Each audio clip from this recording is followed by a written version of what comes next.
Welcome to Safe on Deck. For episode 13, I sat down with Mike Elrod at the Pensacola International Airport in Pensacola, Florida. Mike began his career in naval aviation, serving as a naval aircrewman, flying aboard the UH-1 Huey, responsible for range clearance and search and rescue missions aboard Naval Air Station China Lake. Next, Mike earned his commission as a naval officer via Aviation Officer Candidate School before reporting to NAS Corpus Christi for primary flight training. After completing advanced flight training in the T-45, Mike flew both the F-18 Charlie and the F-18 Echo, Hornet, and Super Hornet during his time at VFA-22, the Fighting Redcocks, aboard Naval Air Station Lemoore. Following his first fleet tour, Mike flew the T-45 Charlie as an instructor pilot at VT-22. He served briefly in Afghanistan on assignment to the U.S. Army, returned to VT-22 as an instructor pilot, and completed his career as a full-time support, or FTS reservist aviator, training Student Naval Flight Officers in the T-45 aboard Naval Air Station Pensacola. Mike's qualified in both the Airbus A320 and the Boeing 777, and currently flies domestic and long-haul international routes as a first officer for United Airlines. Thanks for taking the time to listen. In the future, I plan to continue to share similar interviews with both current and retired military aviators. If you have a question or a suggestion for a future interview, please leave it as a comment below. Safe on Deck, episode 13 with Mike Elrod. Enjoy.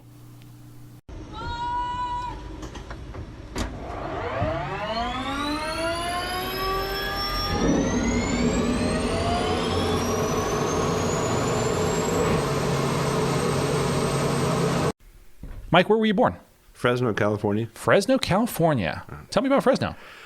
Oh, Fresno, in the middle of the Central Valley. It's not too exciting. A lot of farmland around it. There's not a whole lot exciting about Fresno. Okay. I've never been out west. I'm looking forward to going out here in a couple weeks, out to El Centro for the first time. But yeah. What from your childhood, do you remember the first time you were around aviation or exposed to aviation? Do you come from an aviation family? Yeah, my dad had an air charter company out of Fresno, so I kind of grew up around the airplanes, and I just got a love from that. For sure. What kind of airplanes? He had a Bonanza and a couple of Piper Navajos. That's so cool. So just moving people, moving stuff? Mm-hmm. A little bit of both, mostly people. People, okay. Mm-hmm. So from there, you joined the Navy. Why did you choose the Navy of all the services? I always wanted to go to the boat.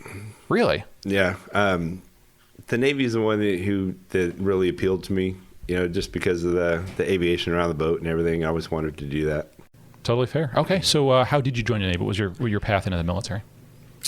I actually was in college, and I wasn't sure what I wanted to major in, so I was looking at the NAVCAD program in the Navy, because you can go in with a 2-year degree and then finish off while you're in.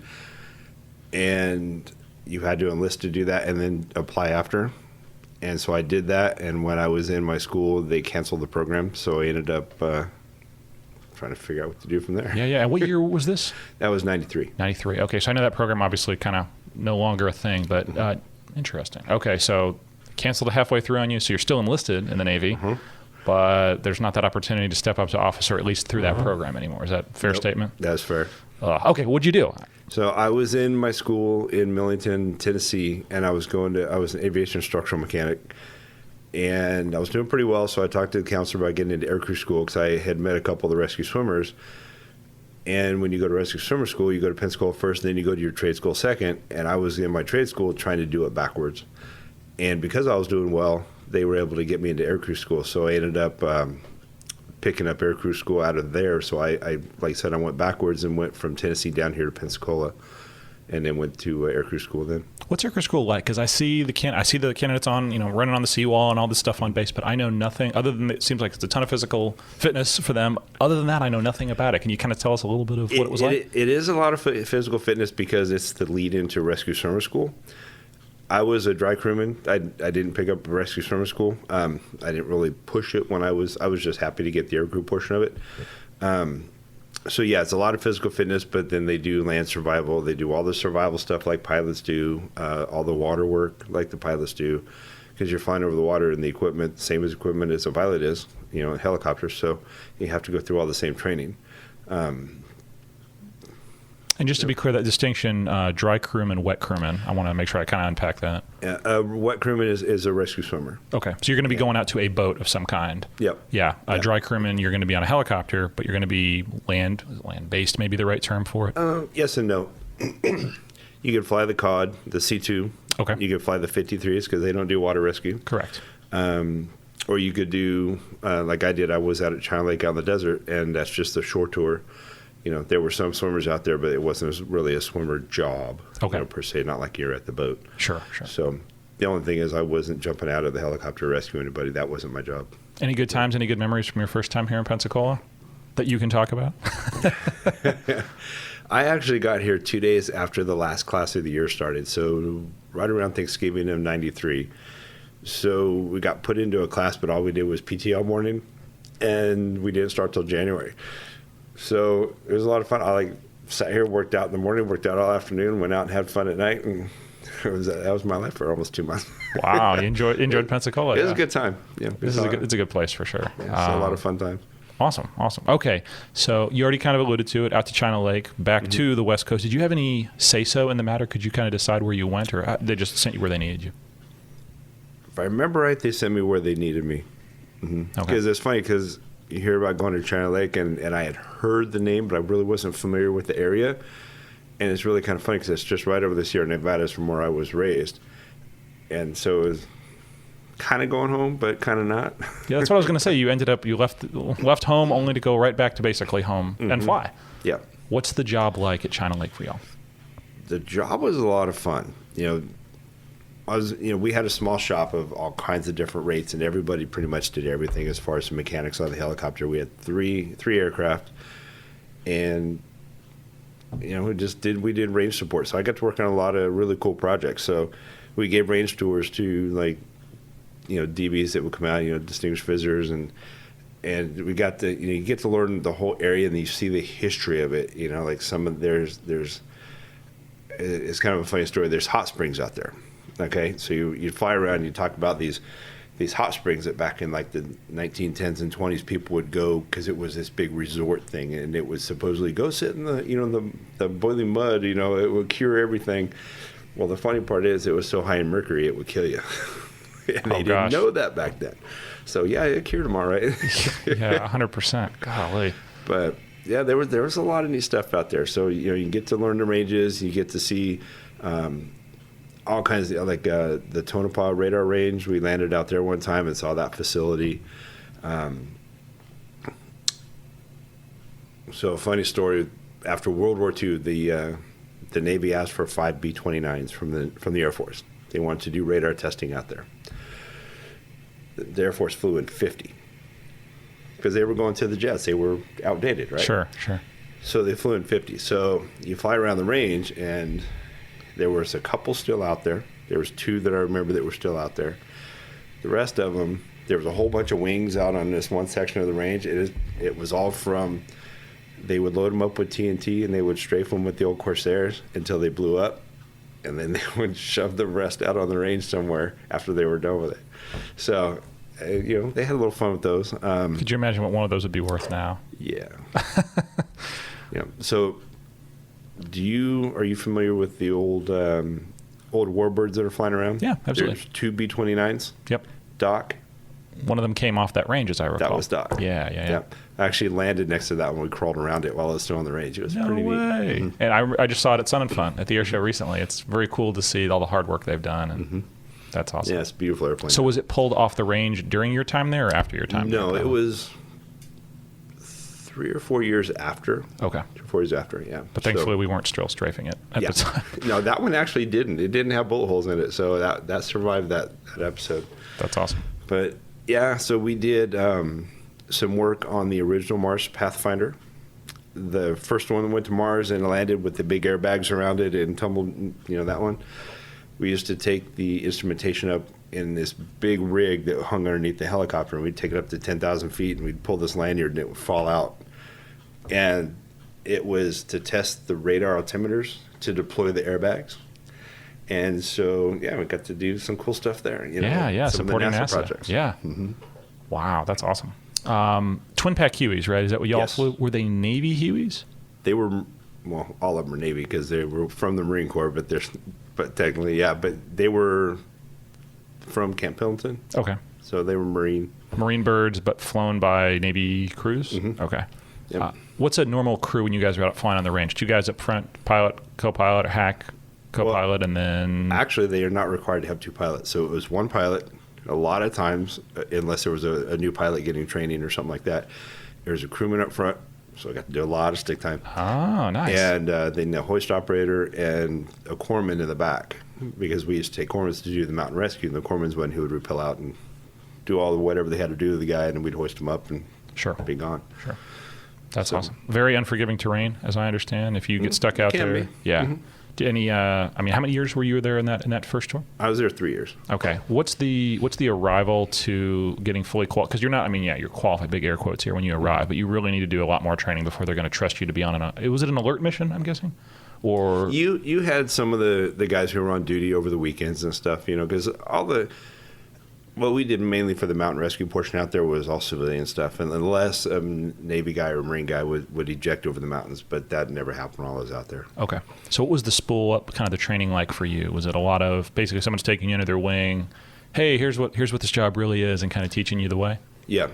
We'd fly with the qualified guys, and then they would have us operate the hoist and control the helicopter, and keeping everything steady so you can get the hook down and get the guys back up. And you had to do that so many times and so many missions under supervision, then you started going out on your own, and then at some point you're the one doing the training for the new guys coming in. Sure. Any memorable missions? Anything? You said mostly civilian stuff, it sounds like? Mostly civilian, but I'll tell you the coolest mission we ever did is the space shuttle used to land at Edwards, right, primarily, and then it became an alternate. Well, when it would come in, we would go down there, and they would strap in this big chair in the door of the helicopter. And it had a camera mounted on it, and one of the NASA people would sit there, and when the shuttle would come in and land, we would circle it for an hour as you're getting the astronauts out and stuff like that.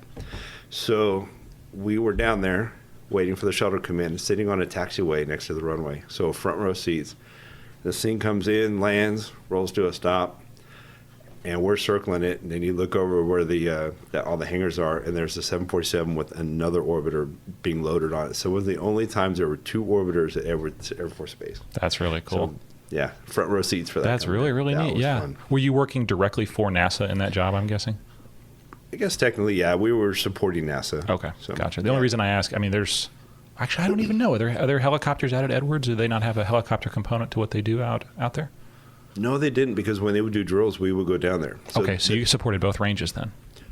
Not for range, only for NASA. Just for NASA. Okay. Yeah, so because Edwards is a big place, right? They have all kinds of stuff. So, when NASA would do something like they did a space shuttle crash drill, and they took a big panel van and they parked it out somewhere, and we had to go find the crash site. And go out there and kind of do the orbit over it, kind of like you would do when they would recover. So we would help them out that way. It wasn't all the time. It was maybe a couple times a year. We go down there, and it was maybe overnight, maybe just for the day, depending on what they needed. Gotcha. Were those helicopters kind of long in the tooth, or were they still pretty good birds? I know the twin pack Hueys have only recently fully been, retired from the Marine Corps, but no, they were all pretty old. When you look at the serial numbers of them, they were all pretty old, but they were in good shape. Good shape. Good. Well taken. Was it a civilian maintenance? No, you said it was military maintainers, right? Yeah. Okay, so all small military maintainers, unless something really crazy happened, a lot of corrosion or something like that, and then they would bring in the team to do their work, because that's getting a little in depth. But mostly it was all us. Okay. It was all military guys. Nice. You mentioned rescues. Any military aircraft that you ended up responding to or helping out on the range? I know a couple of friends of mine had rescues. One of them was a NASA engineer who got lost in the Sierras. Oh, gosh. And they rescued him, and then they invited the whole shop down to NASA to see a whole tour of the place. And that was actually really cool, because we got to climb up on the SR-71. They had three of them in the hangar. One of them was a training with the 2 cockpits. Yeah. We got to climb up and see that. And you talk about an old cockpit. Yeah. Yeah. But it went Mach 3, so we'll forgive it just a little bit. Yeah, and we're actually there to date it a little bit when the F-22 and the F-23 had just finished their little shootout for the competition. Sure. So both those planes were right in the back of the hangar. What a hangar. Wow, that's incredible. Yep. Did you enjoy your time there? Was it a good first exposure to kind of naval aviation and the helicopter world, hopefully? It was. I loved it. I really enjoyed flying the helicopter. And the fun thing is, the guy that trained me kind of took me under his wing when we got there. He was a maintenance crewman also. So he got me into doing that. and because I love all the mechanical stuff, and he got me into doing that. So that allowed me to go into, just me and the pilot taking the helicopter out, doing the adjustments on it, and bringing it back later on. And it got me a lot of stick time in the front, and opened the doors to getting to fly in the Cobra too.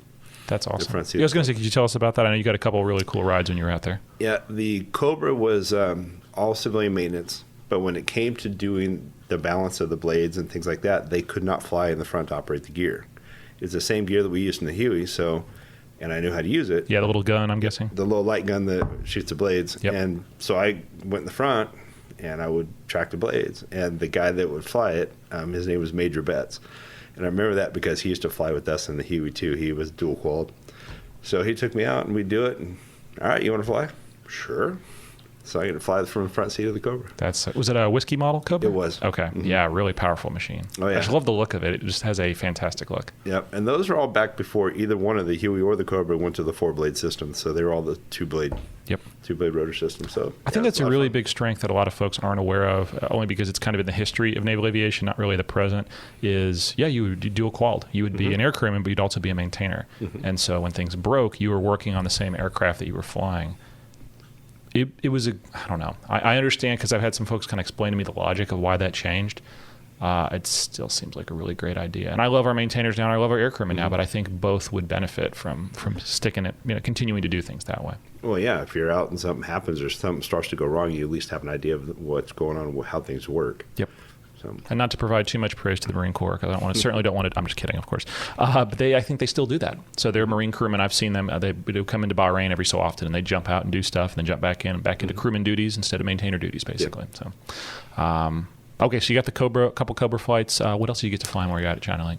I got a couple of flights in the F-18, and one was with our CO, who actually flew the helicopter with us. And another was one of the other pilots in the squadron. And I got 2 rides because the first one, the plane actually broke partway through it, so we ended up coming back, cutting it short. But the second one, we went out, and the pilot that I went with kind of showed me a little bit of everything.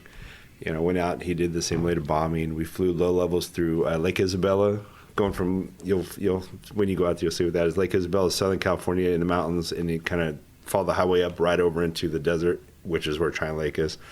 Low level through there, just kind of put it through the paces and showed me all the kind of the different things that we get to play with, and man, that was exciting. The smile was telling me everything. Yeah, it had to have been a blast. How long of a flight was it? About an hour and a half. Okay, and after that, you've burned all the fuel. That's probably a hard hour and a half. Yeah, that's awesome.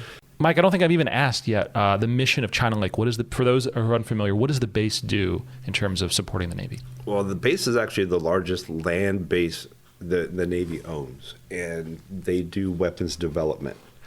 So I was actually out there when the AMRAAM was developed, and the AMRAAM's the mainstay of the Navy right now for air-to-air missiles, for the radar-guided type, not the heat type.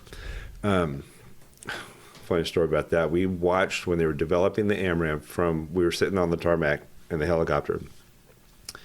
We had an EOD guy with us because they wanted to get rid of any portion that wasn't usable. We watched F-18 shoot it at a drone, at an F4, old F4 drone. It missed it. And they were like, go find it and have the EOD guy destroy the guidance section. We searched for 3 days. Never found it. So it's still out there somewhere, I suppose, on that massive range. Yeah, somewhere. But yeah, they developed all kinds of stuff out there. In fact, we went out, they had developed this like a weapons magazine that you would have on a ship. Okay, so they stocked it with all kinds of different ordnance, and you name it, it was in there. And then they blew it up. So we got to see it before, and we went out after. And the cool part was, you looked like there was concrete everywhere, like chunks of concrete. And that's what they actually line the ships with, the ship's magazines with. But you would go to pick this up, and you would think, it's a good-sized chunk of concrete. It's really heavy. It's like Nerf football weight. It's like no weight to it, but it's extremely strong. And they built the magazine, lined it with that, and blew it up to see how a ship would survive. So it was really interesting. Wow. That's the kind of stuff they do out there to develop. Okay. So yeah, the hands-on, it's not, engineers with slide rules and computers. It's the actual, I don't even know what the right terminology is, but doing the real thing, actually explosively testing ordnance or okay. Yeah, so and just kind of put it, like you said, in perspective, in California, you're kind of butting the Edwards Range Complex. So Edwards, obviously, Air Force flight test, huge chunk of airspace. I think you mentioned Nevada, Tonopah, that's in that same general part of the world. Yep. So a lot of very restricted airspace. You're not, as a civilian, you're not going to get in there. In fact, as I understand it, as a civilian, you're not probably even going to get it on large portions of the base. No. A friend of mine mentioned that you had to even have like special badges just to even be on the flight line. You do, and the flight line was several miles away from the main side of the base. So really? Yeah, and then you had to go through the gates with that special badge to be able to get through it to have flight line access. So there's the whole main side, which is all the hospital, medical, commissary, all the normal stuff that you would have, and then out on the range is everything else. All kinds of buildings you see, and I'm sure a lot of portions of the buildings that you don't see. Sure. But you're not going to see the China Lake Air Show anytime soon. No. That's awesome. But it's an important, I say that jokingly, but it's an important part of getting these things tested. And it has to happen in some kind of environment. It's not going to happen at Pax River on the East Coast where you're surrounded by, DC is to the north and, Norfolk is to the south. It's too congested. That's not the world that you need to do that testing in. It has to happen in the desert, out in the middle of nowhere, basically. Exactly.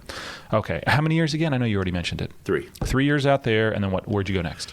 I actually got out. Okay. Went back to Fresno, and I worked for my dad for a little bit and helped him maintaining his airplanes, and that's when I got my pilot's license. And I always used to watch the F-16s take off from the Air Guard in Fresno, and I'm like, I always had the love. I want to do it. And I applied back in the Navy, and I had actually finished my bachelor's degree when I was at China Lake, so all my school was done, and I qualified to go back in, so I applied right just before I got too old to apply, and I was able to get back into the flight school for the Navy. Okay. What commissioning program did you go through when you came? I went to OCS here in Pensacola, so Officer Candidate School. AOCS, yeah. As a prior, number one, did you have a big old target on your back? Did they know who you were? They did. No, I did not. There were several other priors in the class with me. So that's good. Diluting a little bit of the DI's efforts there. That's good. Yep. But those guys were interesting, that's for sure. No, went back to OCS, and actually, if I remember that right at that point, AOCS and OCS were, because they had actually moved all the ship drivers up to up north. Yep, to Newport. That's where I went through. Everyone goes through Newport now. Yeah. So all the ship drivers had gone up there, so everything aviation was in the class through the AOCS, and so whether you're back seat or front seat or anything like that, you're going through Pensacola. So there were a lot of us. There were several aircrewmen who had come through and kind of going back up, a couple. I remember that one guy was a former chief who was going back to being ensign. That was a big change because I bet, being a chief in the Navy, you're all respected, and then now he's going back to no respect as an ensign. So there was a lot of us. It was an interesting group. But. That's cool. We had two, speaking of in my group, 60-ish people, 2 prior chiefs. One had been a SEAL chief. Yep. 2 SEALs in general. One had been was a first class. He was a sniper. The other was like I mentioned, a chief. The priors were awesome. We had a lot of for those of us that knew nothing about the Navy, it was nice to have someone to kind of say, hey, here's what matters, here's what doesn't matter, here's kind of playing the game, cooperate to graduate, that type of an attitude. But, Yep. Yeah. And we did not have a SEAL in my class, but the ones around us did. Ah, okay. So there were a few of those there. So, it seems like there's a lot of other stuff besides ship drivers. Not like I said, all the ship drivers went to Newport, but we had some people that were going to intel school. Some of the SEALs who were just getting a commission to go back to the teams. It wasn't only aviation stuff here in Pensacola, but it was basically the catch-all for anybody who wasn't going to go drive a ship. Sure. So. Sure. Very nice. The fortunate few, right? Yep. Cool. Where'd you go do your primary flight training? Were you here in Pensacola? Well, everybody starts here for API. And once API was done, I went to Corpus Christi. Corpus Christi, okay. Yeah, VT-28. 28. T-34 Charlie, right? Yeah. So you already had some prior flight time. Did that prepare you to get you ready for that first flight in the T-34? It did. Of course, you had to learn the different systems, but the basic overall stuff, like taking off and landing, and, that was not as difficult as some people would have never done it.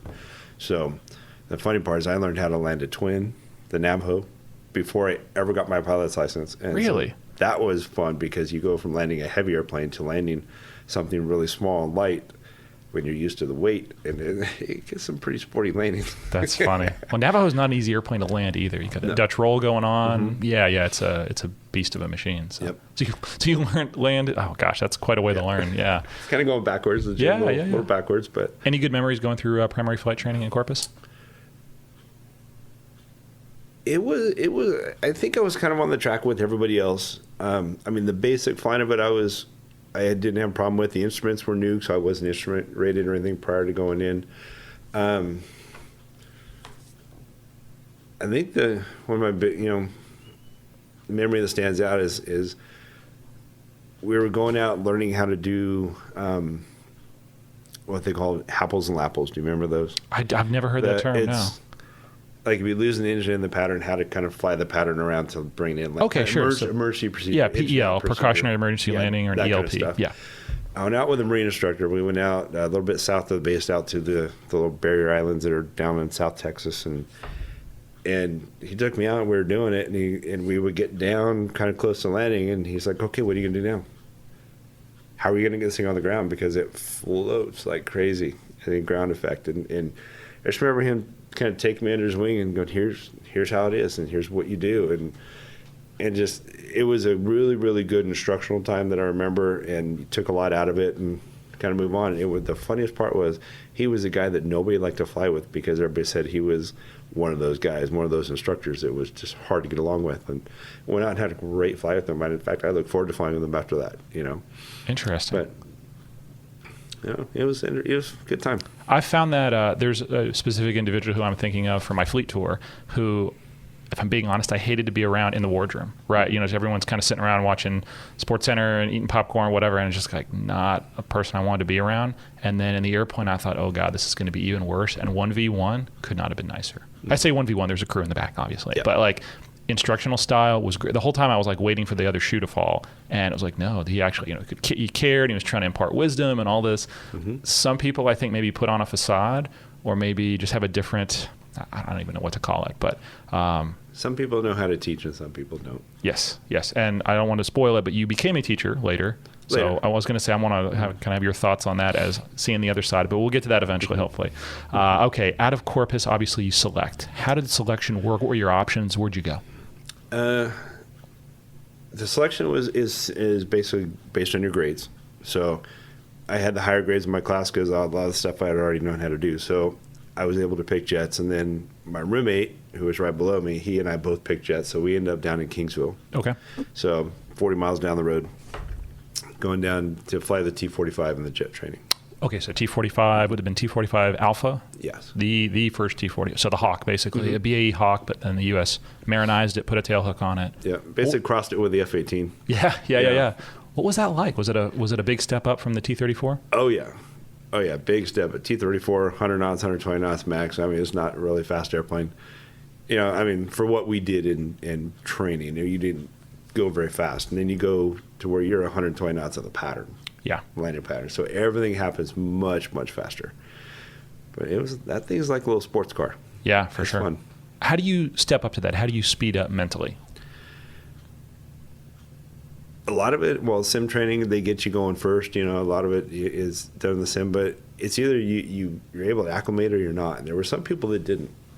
Their mind just kind of stayed at the 100 mile an hour kind of thing, and so they would send them to fly something else. And some people can, some can't. And I don't think I'm special by any means by doing that, but I was able to kind of step up and go. And I'm not going to say it wasn't hard at times, but when stuff's going on and you're trying to fly an approach and doing all these different things, and it all has to come together. It was tough. Yeah, I bet. A big step up, a big learning curve. Okay, so I don't want to shortchange it. Obviously, you get out. We call it context. Those first couple flights, you learn how to fly the airplane. Forms is in there at some part of it. Was it a good formation? And I want to ask because I know not everyone formed in the prop plane before they got to the jet. Did you all form in the T-34 before? We did. You did. Okay, so you already had a little bit of formation flying experience. A little bit of formation. The T-34 is a little different. Obviously, everything's slower. But yeah, the formation of the T-45, you do 2-plane, and then you step up to 4-plane after that. Okay. So because a lot of the fleet stuff, you go out as 4, so you have to know how to do it. Formation is an interesting animal. It's very, very tense at first because you're not used to flying that close to another airplane. But once you relax, one instructor told me something that I passed on when I was a teacher, and it sounds really stupid, but wiggle your fingers and toes, and it will lighten your grip on the stick, and you will smooth out. And you got to trim the plane. That's the other part. But getting tense is a big thing that happens, and if you can get over that, form is not a problem. Nice. 2-ship, 4-ship, and then you're going to do a ton of FCLPs. As I understand, every touch and go, every bounce, you're getting ready for the boat. Yep. I think the only time you landed on the full length of the runway is when you full stopped. Yeah. Everything else was to the carrier, so you would not be surprised when you roll out behind the carrier, which it doesn't matter how many times you do it. It scares the daylights out of you. But yeah, so all kinds of FCLPs, all the landings are graded. And that plane, it was interesting to fly because the engine spool-up time was not always there. So you'd have to kind of move the throttle a little bit to keep it spooled. So when you would need to bring in power, it would be there. If you pulled it back too long and it slows down, well, then that's where the spool-up time would kind of catch you.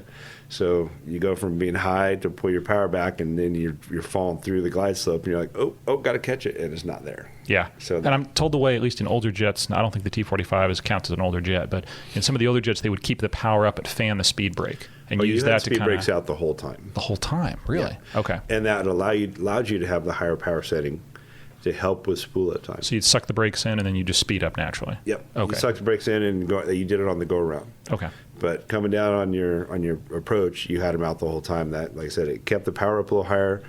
Even with that, you had to be careful. And, a lot of guys would, bounce the throttle back and forth, and you'd have to teach a student to tamp that out a little bit, to just smooth it out and kind of look smaller.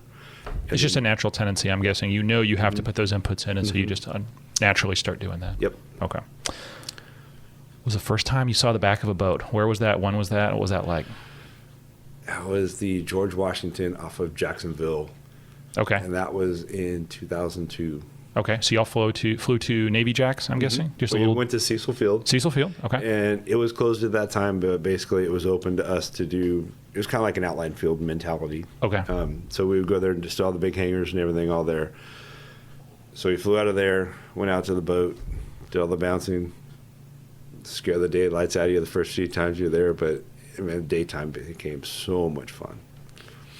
Show up as a 4-ship, overhead the boat, and then just kind of, as I understand it, touch and goes to kind of get warmed up, and then you do a full stop, essentially a hook down pass after that on the cat, and then off you go back around again. Yep, you do a couple touch and goes to get warmed up, and then at that point, they're worried about gas. Because it doesn't hold a lot of gas anyway. Sure. So you do a couple, and then you trap, and they gas you up, top you off, and go to the cat, and first shot down the cat stroke. And then back into the pattern. What's that first shot like? Was it, there's no way to prepare for it, I'm guessing. So you have to experience it. It was so funny because I had my knee board and I had all the papers on there they give you for all the frequencies and all the stuff you need to know. All I remember is going down the cat stroke and everything came off my knee board as I'm going down. Gosh. And I'm trying to grab it as I'm grabbing the stick as you go off the end. And yeah, that's a whole 2.5 seconds of your life that just goes so fast and everything's flying all over. Yeah. Cool. So you come back home. What were your options when you finished in the T-45 after you CQ? Where could you have gone in the fleet? What different platforms? F-14, F-18, S-3, or Prowler. Okay. So the E-2C2 was earlier. So the split off of actually, that syllabus. Yeah. That whole thing was decided in primary. So that was a whole kind of a different track that they had back then. It's a little different now, but back then it was different. So those are the 4. And then it was Virginia, Seattle for the Prowler or Lemoore. That's pretty much it. Okay. I think because so you picked by both platform and coast, I'm guessing. Yeah. Okay. Yeah. So and the Tomcat was on its last legs. There were a few guys who got it, and then it closed down within 2 years, I think, of after I finished. Okay. And I ended up going F-18s back in Lemoore. Back to Lemoore, yeah. So back home again. And you love California, yeah. Yeah. Close enough to home to be there. Not like you have to be there every day. That was the nice part about it. Sure. Is that where you learned the jet? Did you go to the FRS on the West Coast? I did. Okay. Yeah, I went to VFA 125. Okay. Started in the Charlie model, and actually flew A through D there because they had all the models. Went through there, and then I went to VFA 22 for my fleet tour. Okay. And what was 22 flying? The Charlie model as well? Yeah, we had Lot 12 Charlie models, single seat. Okay. When you say Lot 12, the different lots of I'm going to call it the Legacy Hornet or the Baby Hornet, which I'm told people get offended if I say that, not the Super Hornet. What was the difference between? Was it Lot 1 or Lot 10 that was the first jets that ever came off the line? I think it was Lot 10. Okay, so Lot 12 is only a little bit beyond that. Is kind of what I'm getting at. What were those major modifications? If you think of lots like years of cars, right? So even though the body looks the same, they've changed some of the internals. That's kind of the way you think of a lot. Okay.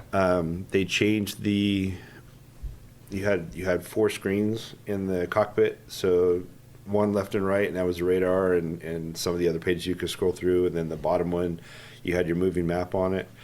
The Lot 12 had a better moving map than the Lot 10s. The Lot 10 was like a microfiche picture of the maps. No way. Yeah, it was really old school.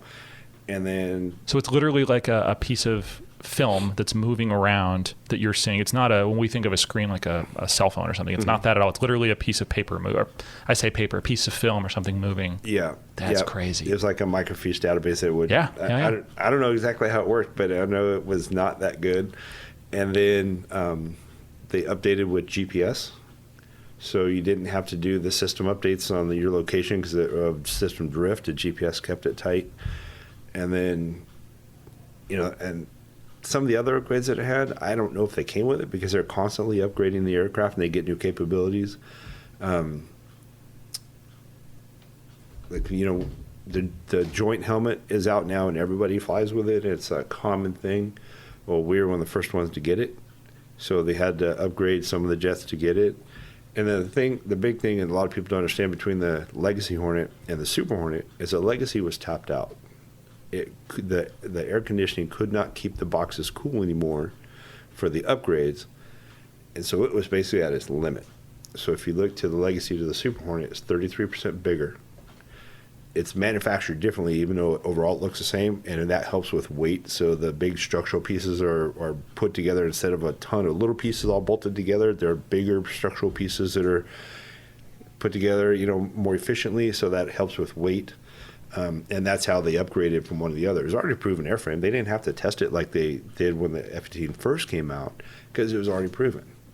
And they just made a few little changes here and there. Intakes for square vice round, 33% bigger, a lot more gas, stuff like that. And you have all the upgradability that you didn't have before.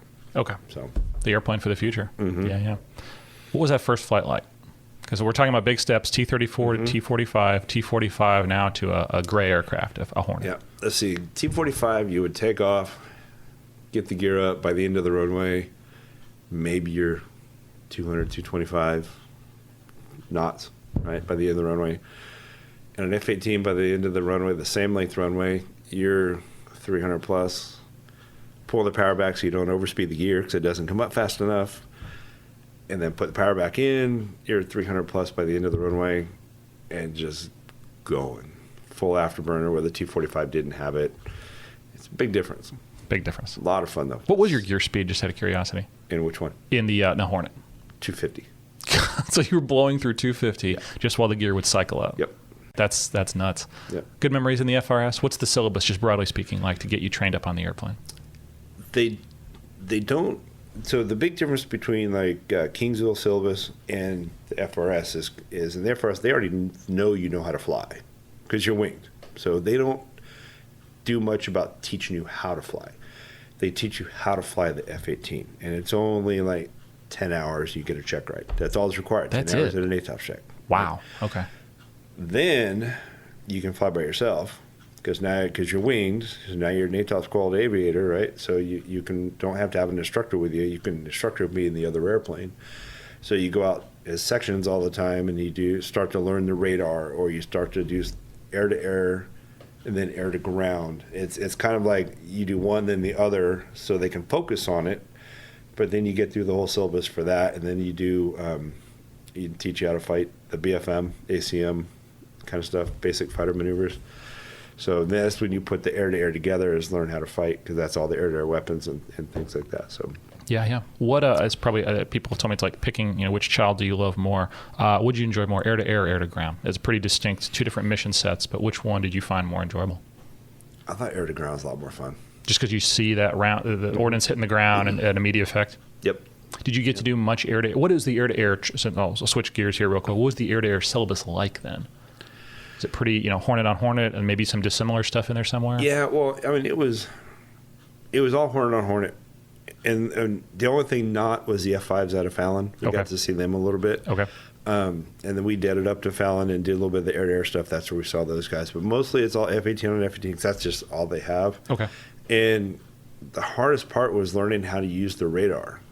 Because when you first start flying the jet, you don't even bring the radar page up because you're just concentrating on flying the airplane. And the instructor in the back is like, yeah, put the radar page up because they know how to use it.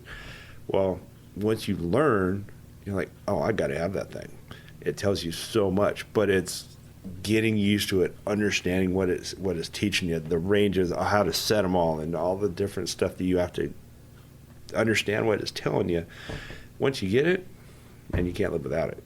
That's what I'm told. Same with the HUD, right? I've heard the phrase HUD cripple. You're a HUD cripple in about 10 seconds. There's just so much information presented up there. When it's gone, it's like, where do I look? Well, if you think about it, the F-18 doesn't have a primary attitude instrument. Really? It is the HUD. It is your primary. Wow, okay. So you have a standby. All the planes have a standby. Tucked down in some random corner that's not easy to see. So if you uncage a standby, your HUD will uncage with it because it is all tied. It's your primary attitude instrument. Okay. So that's why it's an emergency if you lose your HUD and you're on standby because now you're looking down in the corner. Yep. It's not part of your normal scan. Yeah. Okay.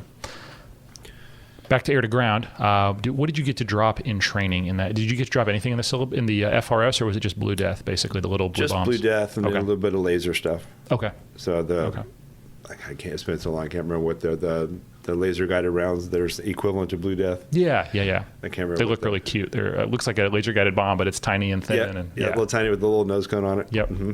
Was it a pretty good emulator for the real thing? It was. The ballistics were pretty good. Okay.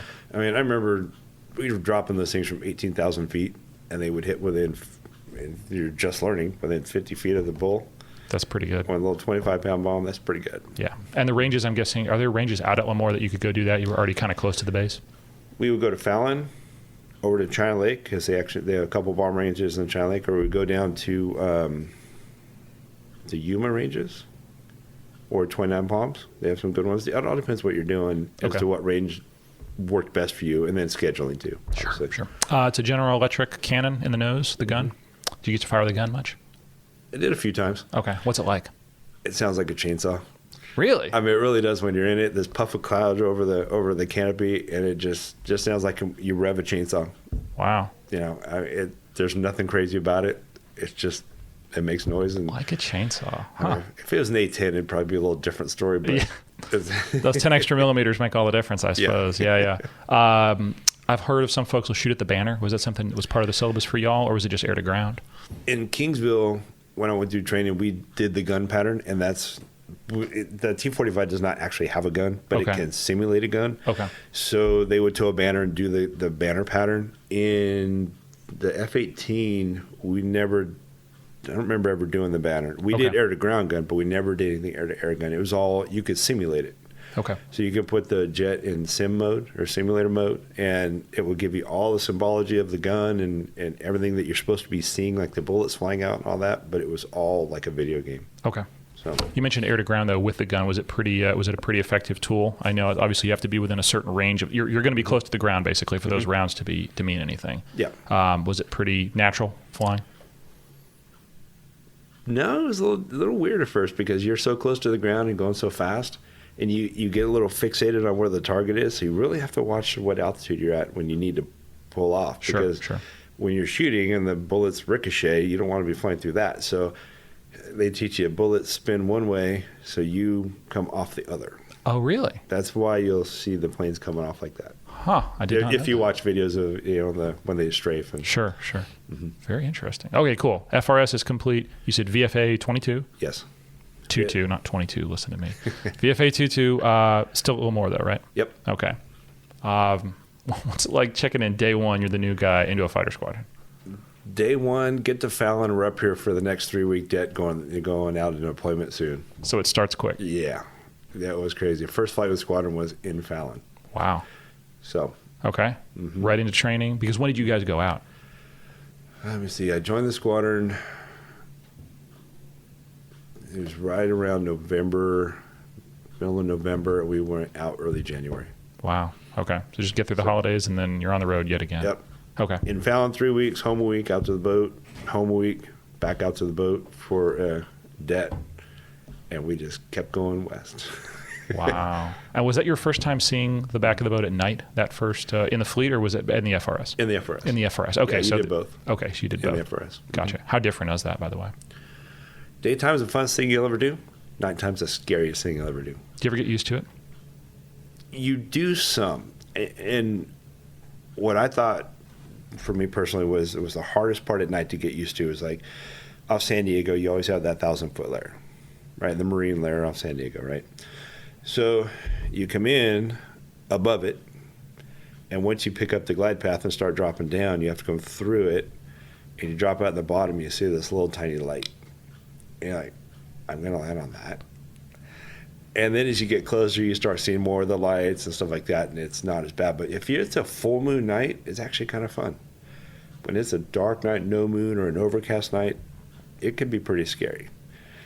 And then when you're coming down and you hear the LSOs talking to the guy in front of you, and you hear him screaming at the guy in front of you, you're like, oh, God, it must be bad down there.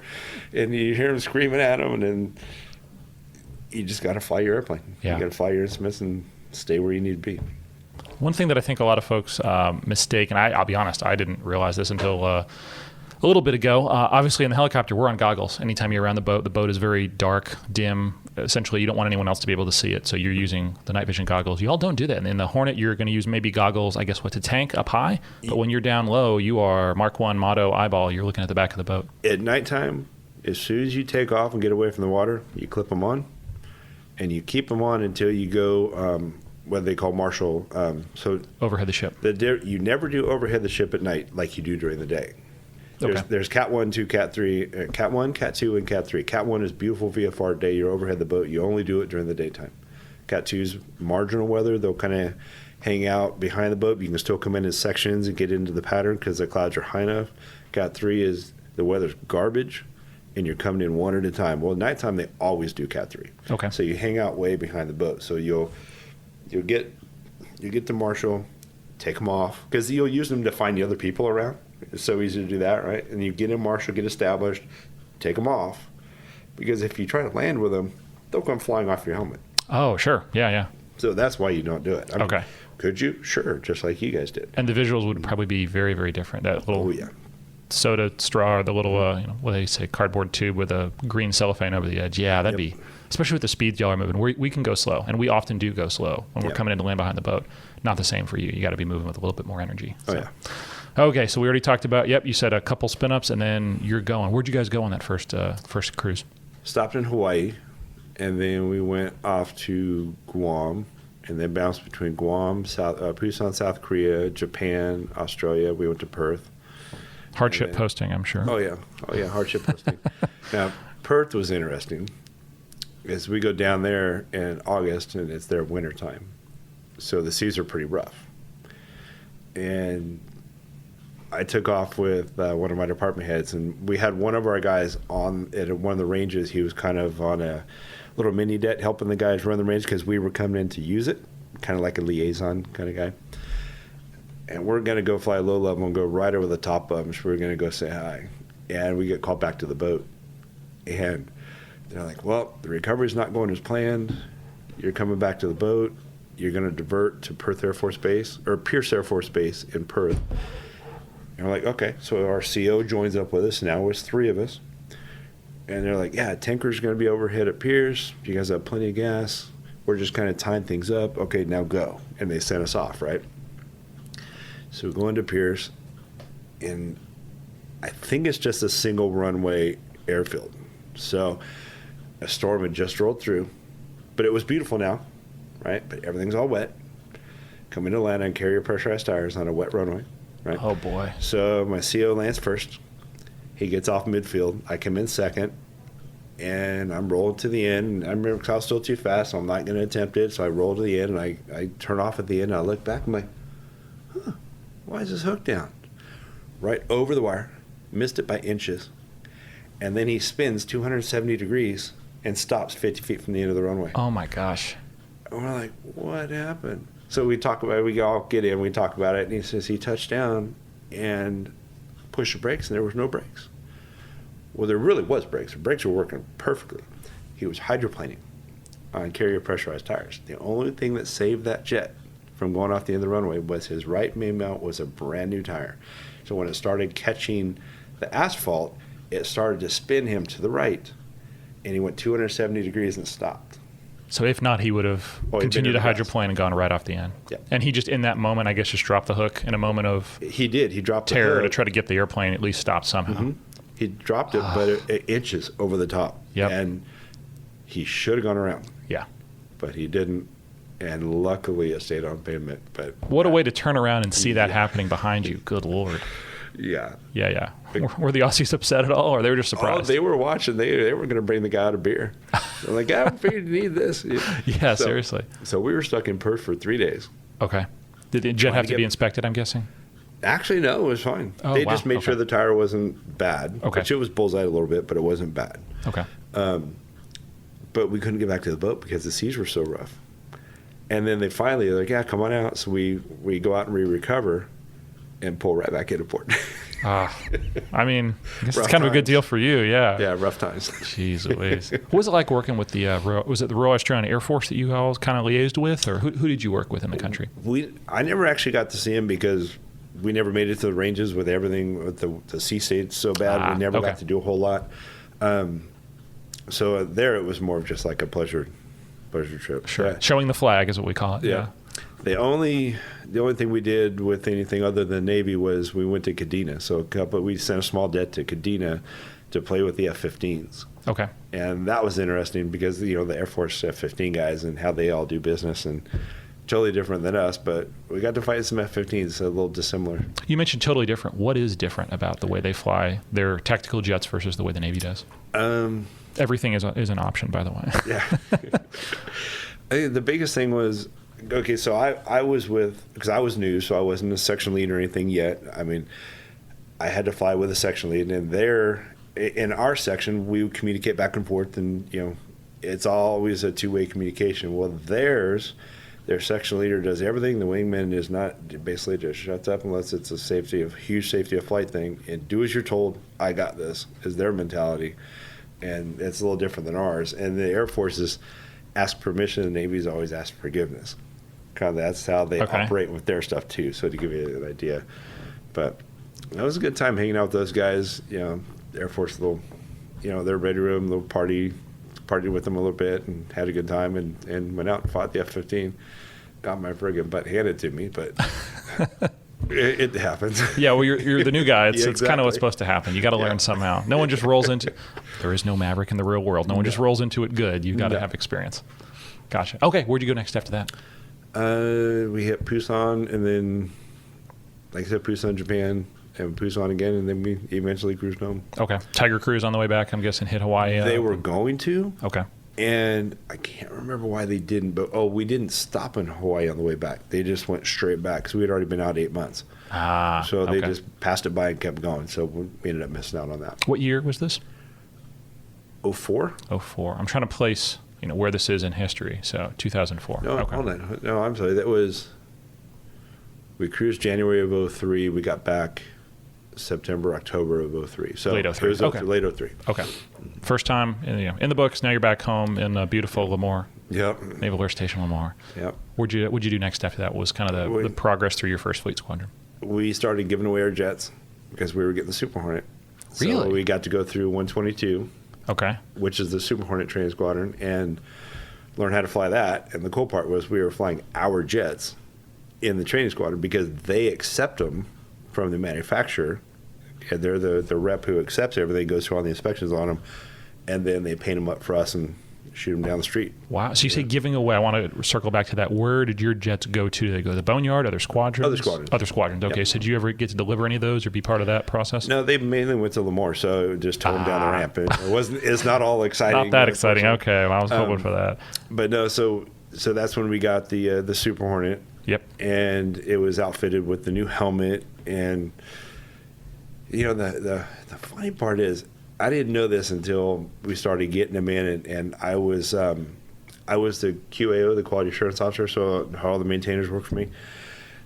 And I was talking to them about how the jets come equipped, and they're like, oh, we have to install this, we have to install that. And I'm like, what do you mean? Don't they come with it from the factory? That's all like the goodies these things are supposed to have. And they go, oh, no, we get them in, and they're like a stripped-out car. We've got to add these add-ons on and get them running, and then you guys get to play with them. I'm like, oh. I mean, that was kind of an eye-opener. I didn't know how much they came with and how much they didn't, because we'd never gotten brand new jets. I was fortunate to have the QAO job before I left out on debt in Bahrain, Mm-hmm. and you learn so much from interacting with the maintainers on a daily basis. You don't have a choice. You have to learn. Yep.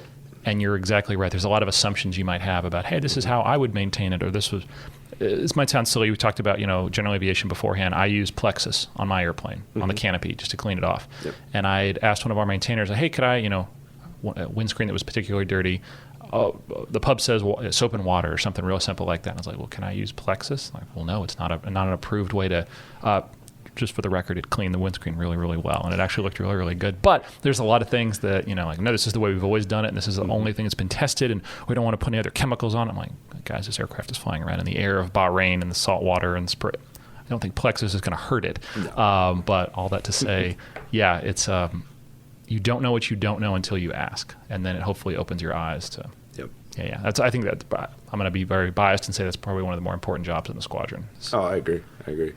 New jets, though. What's it like flying literally a brand new airplane? Did it still even smell new from the factory? Oh, it did. Oh, wow. Had the new car smell. Yeah. No, they were great. And the funny thing is, sitting in the jet didn't feel any different because they laid the cockpit out exactly the same.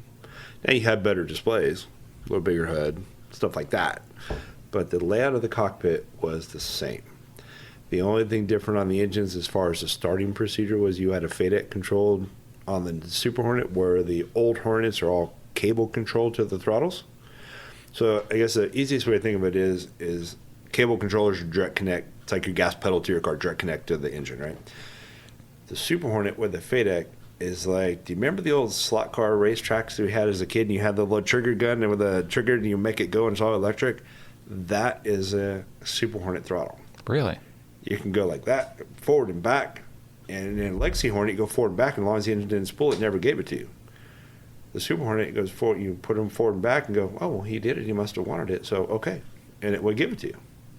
You're putting in a vote. You're a voting member, and the computer decides what you get. But you asked for it, it's going to give it to you. Yep. Wow. Exactly. Very cool. So that was a different mentality when it comes into actually land and how you would operate the throttles and stuff like that, because you knew it would give it to you no matter what, because you put it there. Sure. So you had to be a little bit careful with how much you moved them. Did you really need that much?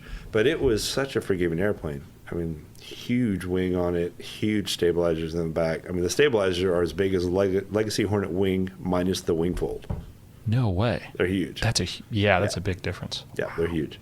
But man, it's a great airplane to fly. What's a common mistake that you think people make when they compare the Legacy to the Super Hornet? Because there's a lot of conjecture about, I know a lot of guys that look back at the Legacy fondly and say that, there was I don't know that it was any faster, but I've just heard a lot of, hot takes on, we kind of lost something when we sunset the Legacy airplanes and moved on to the Super Hornet. Anything you've ever heard that, maybe didn't make any sense, or a common misconception people from outside the community might have? Misconceptions, not necessarily, but speed-wise, the Super Hornet's faster down low. So the Legacy is faster up high. And a big portion of that, I think, is the way the pylons are. If you look at the Super Hornet, they're canted out just a little bit. And from my understanding, that was an engineering fix that ultimately didn't need to be there. Really? So they can put a fix in and straighten them, and all the export models don't have that. They're straight. So at first, that was a big point of contention that, why are you doing this? It really hurts the performance of it. And I remember when we got our new ones, I went out with my CO. He had a clean jet, no pylons whatsoever. I had all 6. I was putting a little bit of afterburner to keep up with him when we were level in cruise. I'm like, come on, you got to give me a little power here, because I can't keep tapping afterburner to keep up with you, because I had so much more drag on the plane with the pylons.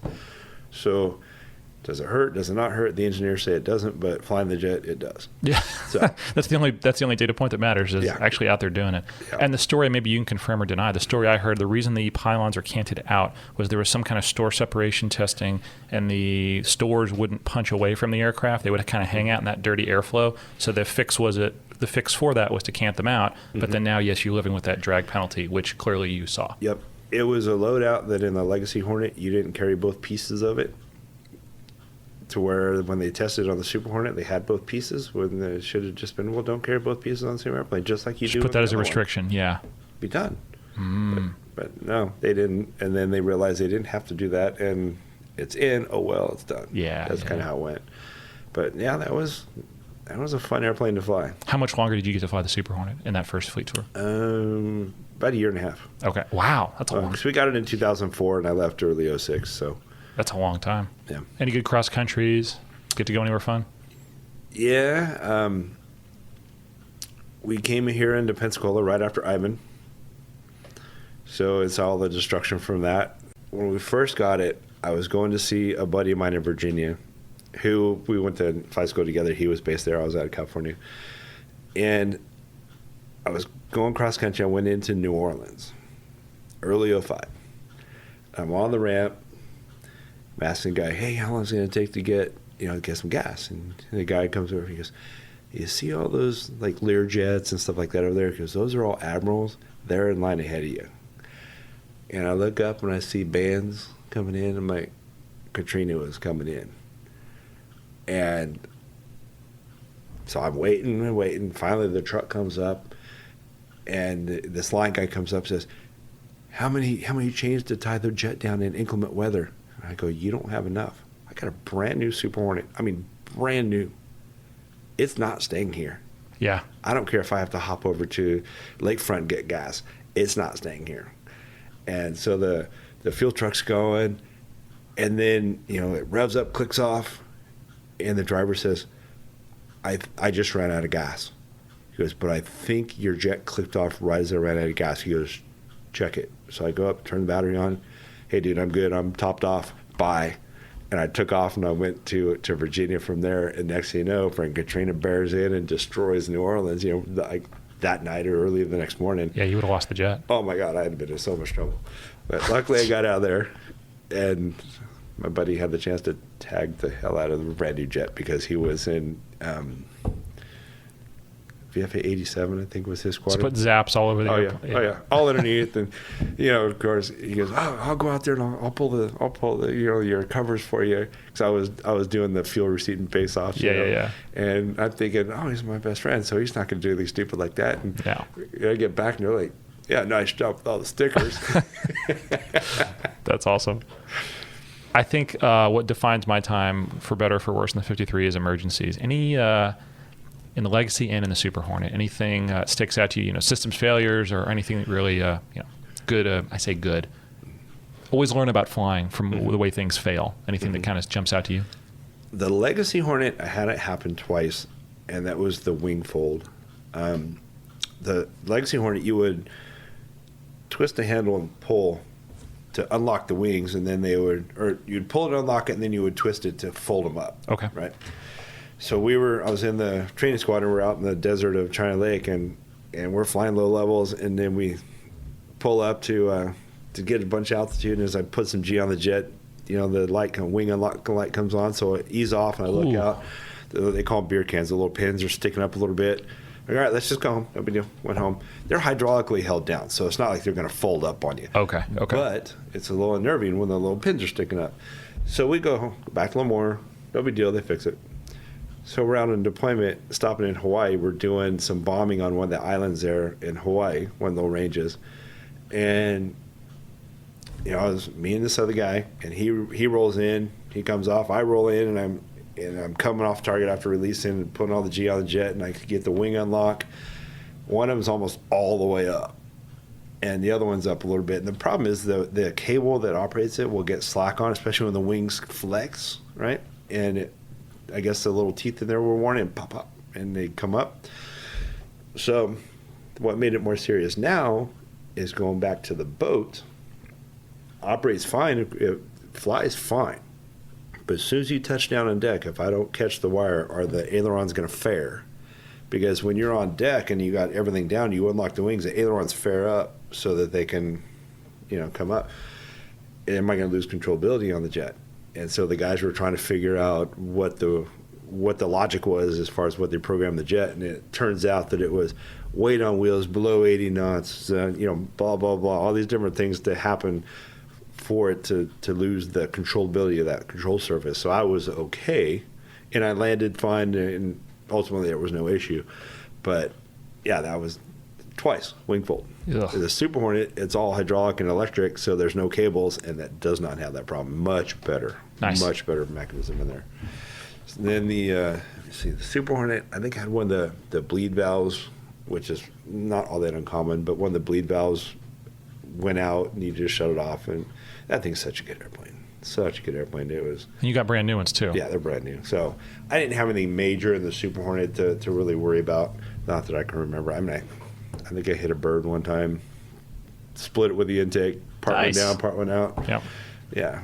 I mean, that was not, there's not a whole lot with that airplane that was, That's good, though. That's, the fact that you don't have a long list of emergencies is probably good. Oh, yes.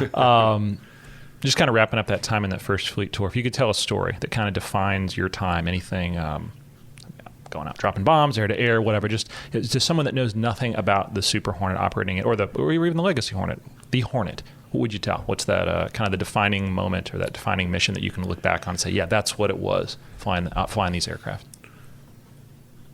I think the most fond memory I have is our training officer took me out on deployment. We were in the Legacy Hornet before we transitioned. And we're out near, I think it was near Guam somewhere, on one of the little islands that we bombed. And the Hornet has what's called auto bombing. And you can go fly around with the master arm on, your finger on the release button, and nothing comes off until, we used to joke, the thing crosses the thing, right? The line's crossed, and then it says, oh, I can drop it there, poop, and it comes off.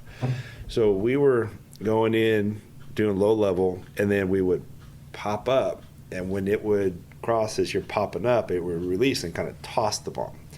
So my training officer says, okay, so you're going to go in there. At this point, you're going to pull up, and when it comes off, you give it a little pause and roll up on your wingtip and fly formation with the bomb. And no kidding, I pull up and I hear the little beep when it releases. Okay, one potato, and I roll up on the wingtip, and sure enough, this thing's right on my wing, just flying with this little blue bomb, 25-pound bomb, flying over like that. And so that was cool. And then one other time, we were trying to get rid of some old bombs, so we were in the Legacy still. 2,000-pounders, one on each side. Take them up to Fallon, and we drop them on the range in Fallon. And this is what makes air-to-ground so cool. You drop this thing, drop a ton off one side of the airplane, and it dips, And when you come off and you look down and see this thing hit, and you see the shock wave go out, and then all the dirt and everything come, it's cool. It sounds like it, yeah. Very, very cool. Okay, how many years in that first fleet tour? 3.5. 3.5. After that, how does it go selecting orders? Because I know where you went, but I'm trying to figure out how did you decide or how did you get picked to go there? My best friend was down there. Okay. So I wanted to go, that was one of the options. I'm like, okay, send me down to Kingsville, go be an instructor, have a good time down there. Okay. And so I was there from 06 until November of 08. Okay. What jet were you flying? T-45 again. Still back in the Alpha model, or the Charlie's making the... It was both. Okay. Now as an instructor, you got to fly the Charlie, because when I was going through as a student, there was only like 2 or 3 Charlies. There was very few of them. Meridian had all Charlies. Kingsville had all Alphas, with a handful of Charlies. Well, they were transitioning the Alphas into Charlies, upgrading them. Okay. So over the time there, I was, being a Hornet guy, I went right into the Charlie. It's kind of like a baby Hornet with all the HUD and everything. So I went into that, and I was teaching the other instructors how to fly that. And then, I was flying the Alphas too. And the Alpha is funny because you don't even want to turn the HUD on in that thing. It's so bad. Then you get in the Charlie, it's your HUD cripple again. Yeah. So you get a little bit of both. And that is basically the major difference. It's the same basic airframe. It's the cockpit that made an Alpha into a Charlie. Yes. And we just took those Alphas, literally sent them to, I'm guessing, some No, the back to depot. factory. Depot. In Kingsville. Really? That's where the depot is. And they one rolls in the one door as an Alpha, and it rolls out the other door as a Charlie. Yep. Wow. Okay. So you talked about dangerous things. I would argue probably the most dangerous thing is teaching someone else how to fly, especially in a jet. What was that like being an instructor pilot? It was interesting at first because, I was told by other instructors that your comfort level is going to be like if you can picture the stick and you make a ring around the stick with your hands, about a 6-inch circle, that's your comfort zone. You don't let the stick move out of that. And after you do it for a few months, you're like, whatever, it's fine. And you kind of learn what to expect, and the students make all the same mistakes. So it's like you just see the same thing with a different day, different student, especially when it comes to doing formation. So, it's all the same mistakes. So you kind of start to lead them off as you see them coming. You kind of, okay, watch out for this, or, think about that.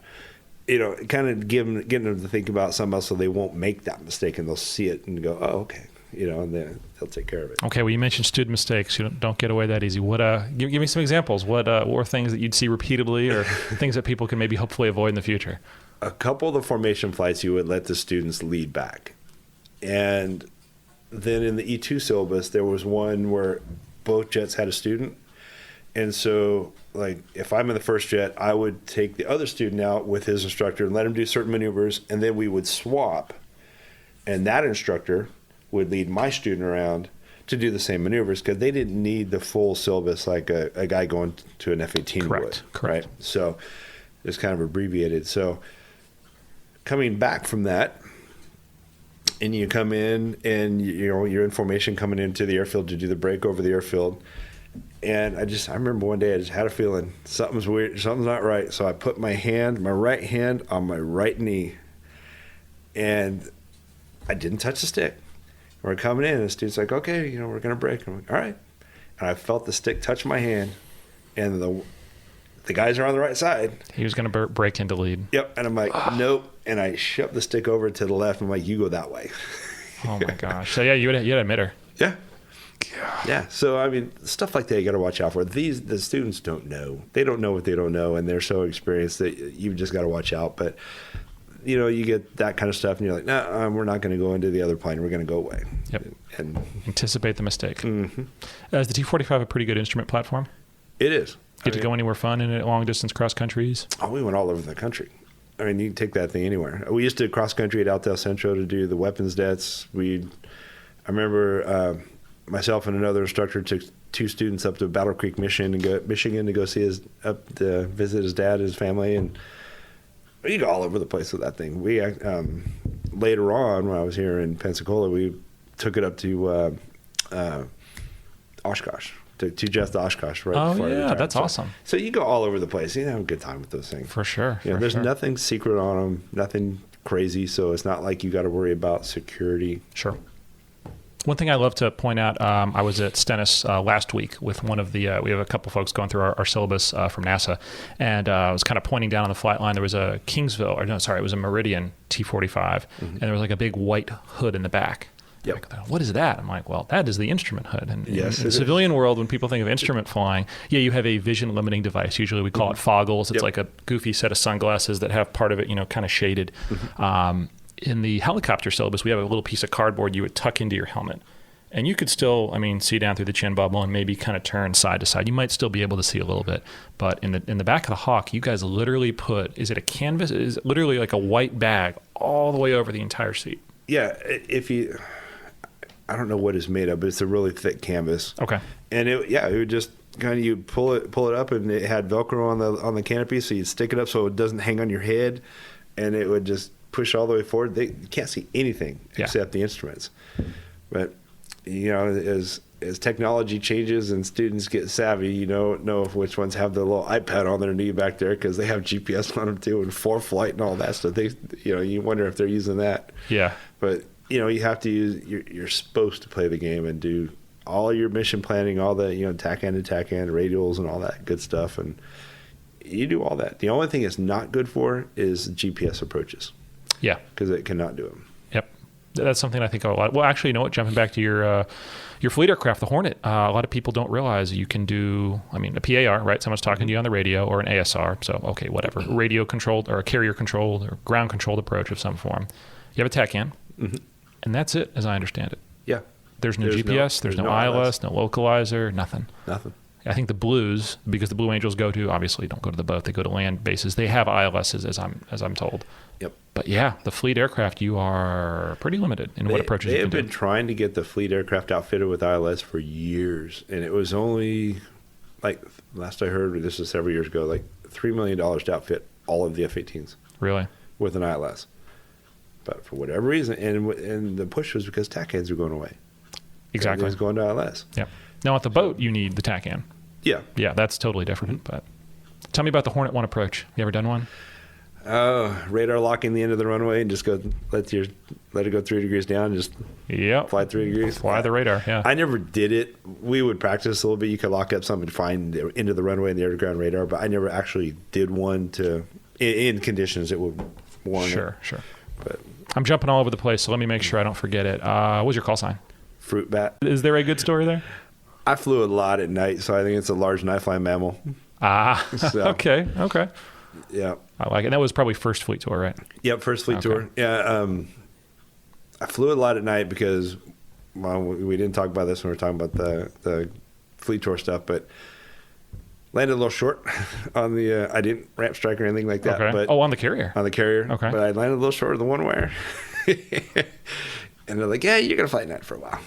So really? Yeah. What was the logic there? Is it like not a punishment, I'm guessing. It's just more training. You need to see it. Just kind of see it more and get more comfortable with it. And night time's pretty scary sometimes. And, sometimes you have nights that are not so good. Yeah, but the only way you get better at it is to do it. Exactly. And that was the logic there. Exactly. You're going to go do it some more. And I did it, and I got good at it, and everything was good after that. He's a large night flying mammal. Mm-hmm. That's awesome. I like it. Okay, back to the Hawk, back to the T-45. How many years in that first tour at Meridian? Well, actually, Kingsville is about 2.5. Sorry. So 06 to November of 08. 06 to 08. Okay. Comes time to the end of your time there, and then where do you think you were going to go? Where did you end up going? Well, I was wanting to go back to the fleet, but that's when the fleet was augmenting the Army with a lot of personnel, so I ended up going to Afghanistan for a little while. And it's really kind of funny because I went from November until March to Fort Riley, Kansas, doing training and eye-opening with the Army. It makes me really know why I didn't want to be in the Army. And then we went to Afghanistan in March. And that is as a JTAC, correct? No, they was liaisons, actually. So Anglico? Okay, so it's really weird because the Army gave the other services jobs that they wanted filled. Okay. So my orders said I was going to be a garrison XO.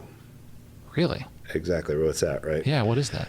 So personally what I think happened was we had this guy in my class who was an 05. His wife was the first female F-18 squadron commander. Okay. And without naming names, it's probably easy enough to figure out who it is. He had a lot of really high-ranking friends in Virginia area, and he was talking to the guys downrange, and they're like, yeah, it doesn't matter what your orders say. You're not doing what your orders say. Because, like, the garrison jobs, the Portuguese had gotten them. We didn't even own them anymore. Really? And so I think he's telling his friends, and they're like, really? That's interesting. So we're over in country, and I'm with him at the same base. We're in Kabul. And next thing you know, he's like, yeah, the Navy told the Army that if you don't update the jobs and we're not in the jobs our orders say, then they don't need the people and we're taking them back. So I got pulled out early. I was supposed to be there a year, only maybe like 5 months. I got pulled out early, and I said, just send me back to Kingsville because I was under a year. I could roll right back into my quals and start flying again. And so they did. Shot me back to Kingsville and then went back there. Okay, well, for your brief time in Afghanistan, because I've never been, I've only seen it, as they say, on TV or in a book, reading about it. What was Afghanistan like for the time you were there? Beautiful countryside. People are different. Oh, boy. Yeah, I always tell people it's like herding cats. Totally different mentality, totally different lifestyle. People here think they have it bad. They haven't been anywhere that's like this. Beautiful country, but there's some scary stuff out there, and you don't really want to go off the beaten path anywhere. Sure. But there are also some really good people. We had the interpreters work with us, and we got close to several of them. I mean, really good people. And I'm hoping that most of them were able to come over. Yeah. They were trying to, and they worked with us for a lot of years, but lost touch with them, so I don't know. Yeah. But, the worst part was you sit over there and you see all the stuff we're trying to give these people, and as soon as we leave, it'll go right back to the way it was. They don't learn a thing. Yeah. We measure a lot of things, I think, by our metric, and a lot of the rest of the world. That's, I think, the beauty of being in the military is you get to, I say that, I've gone to Bahrain 3 times, got to travel over there and back on an ALO, so I got to see a little bit of the world, I guess, Athens and Ireland on the way. But, it's just such an appreciation for living in a different culture and seeing the way other folks do it. And I think sometimes and it's just broadly speaking, a broad statement, we like to think that the rest of the world values the same things we do, does the same things we do, cares about I guess I'm saying the same thing over and over again, but that's not always the case. But you don't appreciate that until you live in someone else's culture. And Bahrain is a very westernized place where I got to go. I had Cheesecake Factory and I lived in a hotel. We were not suffering by any stretch of the imagination. No. But when you go out in town in the souk and just see, it was great. I'm really appreciative even for that very, very limited experience that I got. You lived in a totally different world in a totally different part of the globe. Afghanistan was interesting because when you would drive around, you would get a lot of people waving at you, grateful you're there, keeping the security, all that sort of stuff, and then you would get almost as many people giving you the bird. Really? Yep. Oh, at least they knew that. International language. Yeah. Back to Kingsville though. What job did you roll into? You already probably still had your NATOPS qual on the jet, I would imagine. Well, I got that refreshed almost immediately. Okay. I'm just wondering, where they needed you, where they put you when they got you back. I went right back to the same squadron I came from. Yep. And rolled right back into my quals, and it's refreshed them as quick as I could because they were not expired yet technically. Sure. And was right back teaching 3 flights a day at BFM. Wow, what a way back. What is the T-45 like? It's not a Hornet clearly in BFM. I'm told if you pull hard enough, you'll get the tail to what's the right terminology for it? Not shake, but pitch buck, I think. Yep. And all that is the wing is blocking the tail. Yep. So it loses its bite, and then as soon as it eases off and grabs a bite, you go right back into it. It goes back and forth like that. So you have to learn to fly the jet on the edge of that. Gotcha. So it tells you, it talks to you. Yeah. It tells you where you're at, and you get right around amount of rumble, and if you go too hard, you start getting into it. So you learn the feel.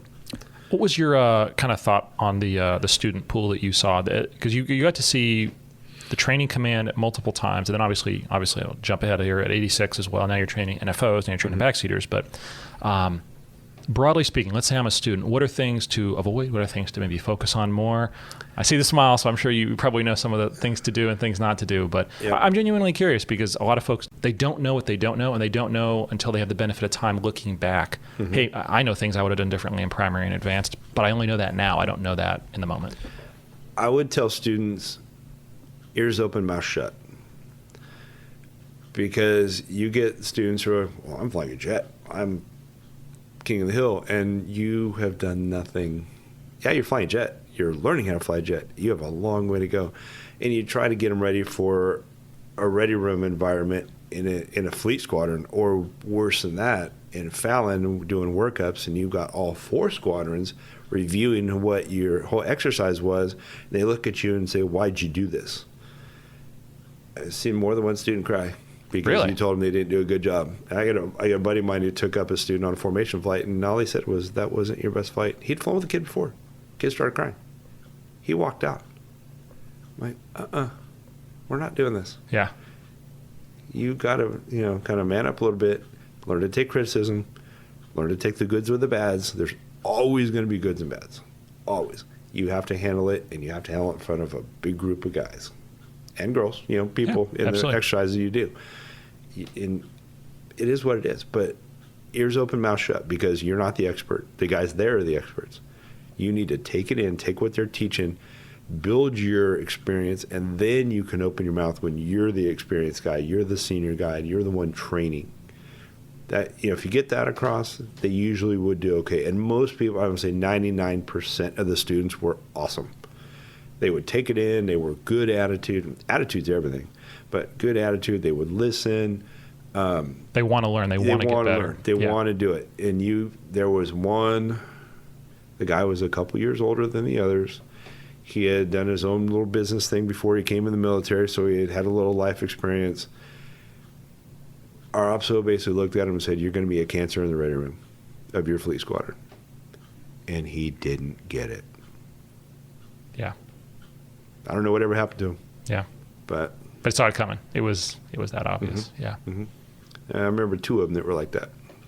Those always stick out too. I have some stories I can tell you later. Some folks that, if the words unfit for naval aviation are ever written on your grade sheet, you're probably not long for this job. Yeah. But those are the very special. And like you said, 99%, that is the outliers. That is not the standard. I mean, I've seen everything from that to great attitudes in the middle. And I've seen a girl walk into the CO's office who was doing really, really well in the program. Walked in and said, "Sir, can you switch me to something else? This isn't for me." Sure. And he says, "You're doing awesome. What's the problem?" She says, "It's just not what I want to do." And she had great grades, so it wasn't a matter of trying to kick her out. Yeah. So he worked with her and got her into something that she was happy with. And then I saw another girl, brilliant girl, graduated high school at like 14 or 15, college by 18 or 19, couldn't commission until 23.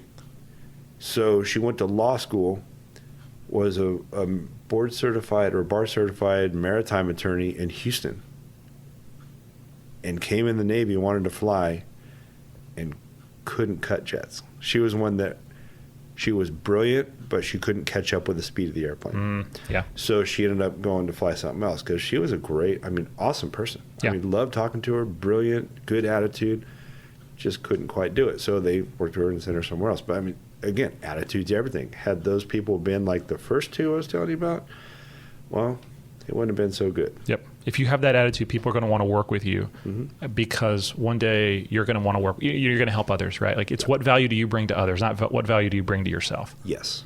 And I think it's very me centric sometimes. You got to realize, it's not about like some of the. I don't know. I heard some old guy joking around, some guy like in his 50s, jokingly said this once recently, and then I felt the exact same way and thought, yes, I'm very, very old. But he was talking about like the greatest pride he didn't get was out of the flights he flew, but the people he trained and seeing them.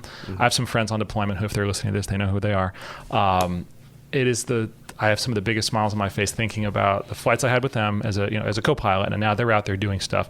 If I'm being honest, they got to do more on their deployment than I did on mine. Yeah. Just luck of the draw, right? It just happens that way sometimes. Yep. They teed up some really cool stuff and got to do some really cool stuff. But that's what gives me a lot of pride is that like in some small way, I'd like to think I contributed to helping them, and now they're out there doing the real thing. Like it's not about me, it's about what they can, and then they're going to train another generation and another generation. Not that many because we're going away, in a couple of years, but hopefully the point makes sense still. So that's cool. I like seeing my students come back because a few of them did come back as instructors. No way. And, you'd see them and fly with them. And I did that both in Kingsville and here in Pensacola. I flew with some of my former students. In fact, my first student that I trained in when I was in Kingsville the first time came to Pensacola. We got him into the squadron in VT-86. He was a Marine. And he was going to come here and go to Milton, but he had been wounded in Afghanistan. And we're like, he needs to heal up, so you're not ready for a Marine in VT-86. By the time you are, he'll be healed and ready to go. We were able to pull him over into it. I got to fly with him for several years, and we're still close. That's cool. You get good people that you fly with. For sure. That's what makes it memorable. Like the machines at the end of the day, I miss the 53. I love the T6 that I'm in now, but it's a machine. At the end of the day, it's a thing. The people are the ones you remember, the good and the bad. So don't be one of the bad because people will remember you. Exactly. It's a small world. Okay. How long at that, I'm going to say second tour, how long at that second time in the T-45 at Kingsville? The second time was a little bit over 3 years. Okay. Wow. They gave you that long. That's awesome. Well, I wasn't supposed to get that long, but I got picked up FTS at the end of that second tour, so they had to extend me out before I could move to Pensacola. Can you explain what FTS is? Because a lot of folks aren't familiar with the terminology, and I wasn't until a little bit ago, actually. FTS is called full-time support, and if you think about it as being like in the National Guard, it kind of makes sense, okay? So you got reserve money and you have active duty money. FTS is still being active duty, but paid with reserve money. So you're on the reserve side. Yeah. But I'm still active duty. Yep. So all my time went to retirement. It all counted. Nothing broke. When I hit 20 years, I got my retirement. Even though I was on the reserve side, it was still all active duty time. So think about it like a National Guardsman, and it makes sense. And it's a very limited amount of billets. There's not a lot of them in naval aviation. So gotta know someone to get that great deal. Mm-hmm. And yeah, I was lucky enough to get it. Luck of the draw. Could you have stayed in Kingsville if you'd wanted to, or was it a Pensacola spot just opened up? How did it work? It was. I got Pensacola, and then because that was one of the options, so I chose it. And then they took it away from me because I was extended in Kingsville because Pensacola had a reservist on a year of active orders. And then when the next set of orders rolled around, they were going to keep me in Kingsville. And I knew the guy who got the Pensacola orders. And I called the detailer and I said, he wants to be down here because his wife is from here. And I need to go. And for me, flying 3 flights of BFM a day, my neck was hurting. Wears you out. Headaches every night. Just stress. Stress your neck kind of wears on you. And so I'm like, I need out of here. And so I was able to switch with them. And I'm like, here's the guy's name. Call him. I've already talked to him. Let's work this out. And they were able to switch it, and I ended up coming to Pensacola. Nice. So got him back. For those that are not familiar with VT-86 and the mission, and what VT squadron were you at Kingsville? Sorry, I'm not 22. 22. I'm not trying to test your memory. The Eagles, I think, VT-22? Yep. Okay, VT-22, you're training. You're in the backseat of the jet as the instructor pilot. You got a student in the front. They're learning how to fly the jet, forms, go to the boat, all that good stuff. At 86, they're in the back of the jet now. You're in the front of the jet as the instructor pilot, and you are teaching them what exactly? How to talk on the radio, how to navigate. Those are the big things. Very quickly. You demo how to drop ordnance. Okay. You do a little bit, a couple 2 flights of air-to-ground stuff we're actually dropping. They do a little bit of close air support where the lead plane has a forward air controller in it, and you basically go through the talking, the timing, the getting there, the delivery, and then they call it back to the stack, back to the holding point. Okay. Kind of how that goes, because when they're in a fleet jet, they're going to have to run that with a pilot. They don't get to go to the boat or anything like that. First time they see a boat's in the training squadron in the fleet. But the coolest part was towards the end, they actually came up with a system in the T-45, because it was the same planes I flew in Kingsville. In fact, I had flown every one of those airplanes when I got here. Really? That's funny. They basically put a data link system in the T-45, and it's only the ones here that simulates an F-18 radar, air-to-air and air-to-ground. So, and then they mounted like a mission joystick in the back, because it still had the controls, but they mounted a mission joystick because the F-18s that are missionized have side sticks and all the buttons control things, but it doesn't move to control the plane, right? So they kind of did that in the back so that the students can get an idea of how to work their fingers to do all the buttons. So you got to do all that kind of stuff. And then you would do some of the air-to-air, because when you're all in the data link and it operates like an F-18, you can lock them up on radar, you can shoot them, you can have a good time and teach them that kind of stuff. Yeah. I really wish they'd had that in Kingsville, because it would have made going to the F-18 right off the bat way easier, because you would understand how the radar works. That's a really great point, and it's the cheaper, simpler platform, too. You can do it in a Hawk, and then when you step up in the Hornet, it's not the first time you've ever seen it. Exactly. Oh, man. Yeah. But they're not going to do it because of the life of the T-45 and the cost to modify everything. Sure. Which is really unfortunate. We actually... I did the master's program here in Pensacola, and that was our master's project. Was the feasibility of doing that in all the jets, and then we actually presented it to the wing COs of Meridian and Kingsville to kind of, and their staff, to kind of just, hey, here's what we got. It was really interesting, but ultimately the cost of it and over the life of the airplane wasn't going to pay for itself. But when's the military into making money, right? So what do they care? Yeah, it's the wrong metric to use. Yeah, but sure. It really would have been nice to have. Wow, that's impressive. What was it like going, though, from training a student naval aviator to a student naval flight officer? What was the mindset, the transition there? The nice part is I'm going from not flying to flying all the time. Exactly, yep. But and I say this knowing most of the students were really, really, really good, but they can get you lost in a heartbeat.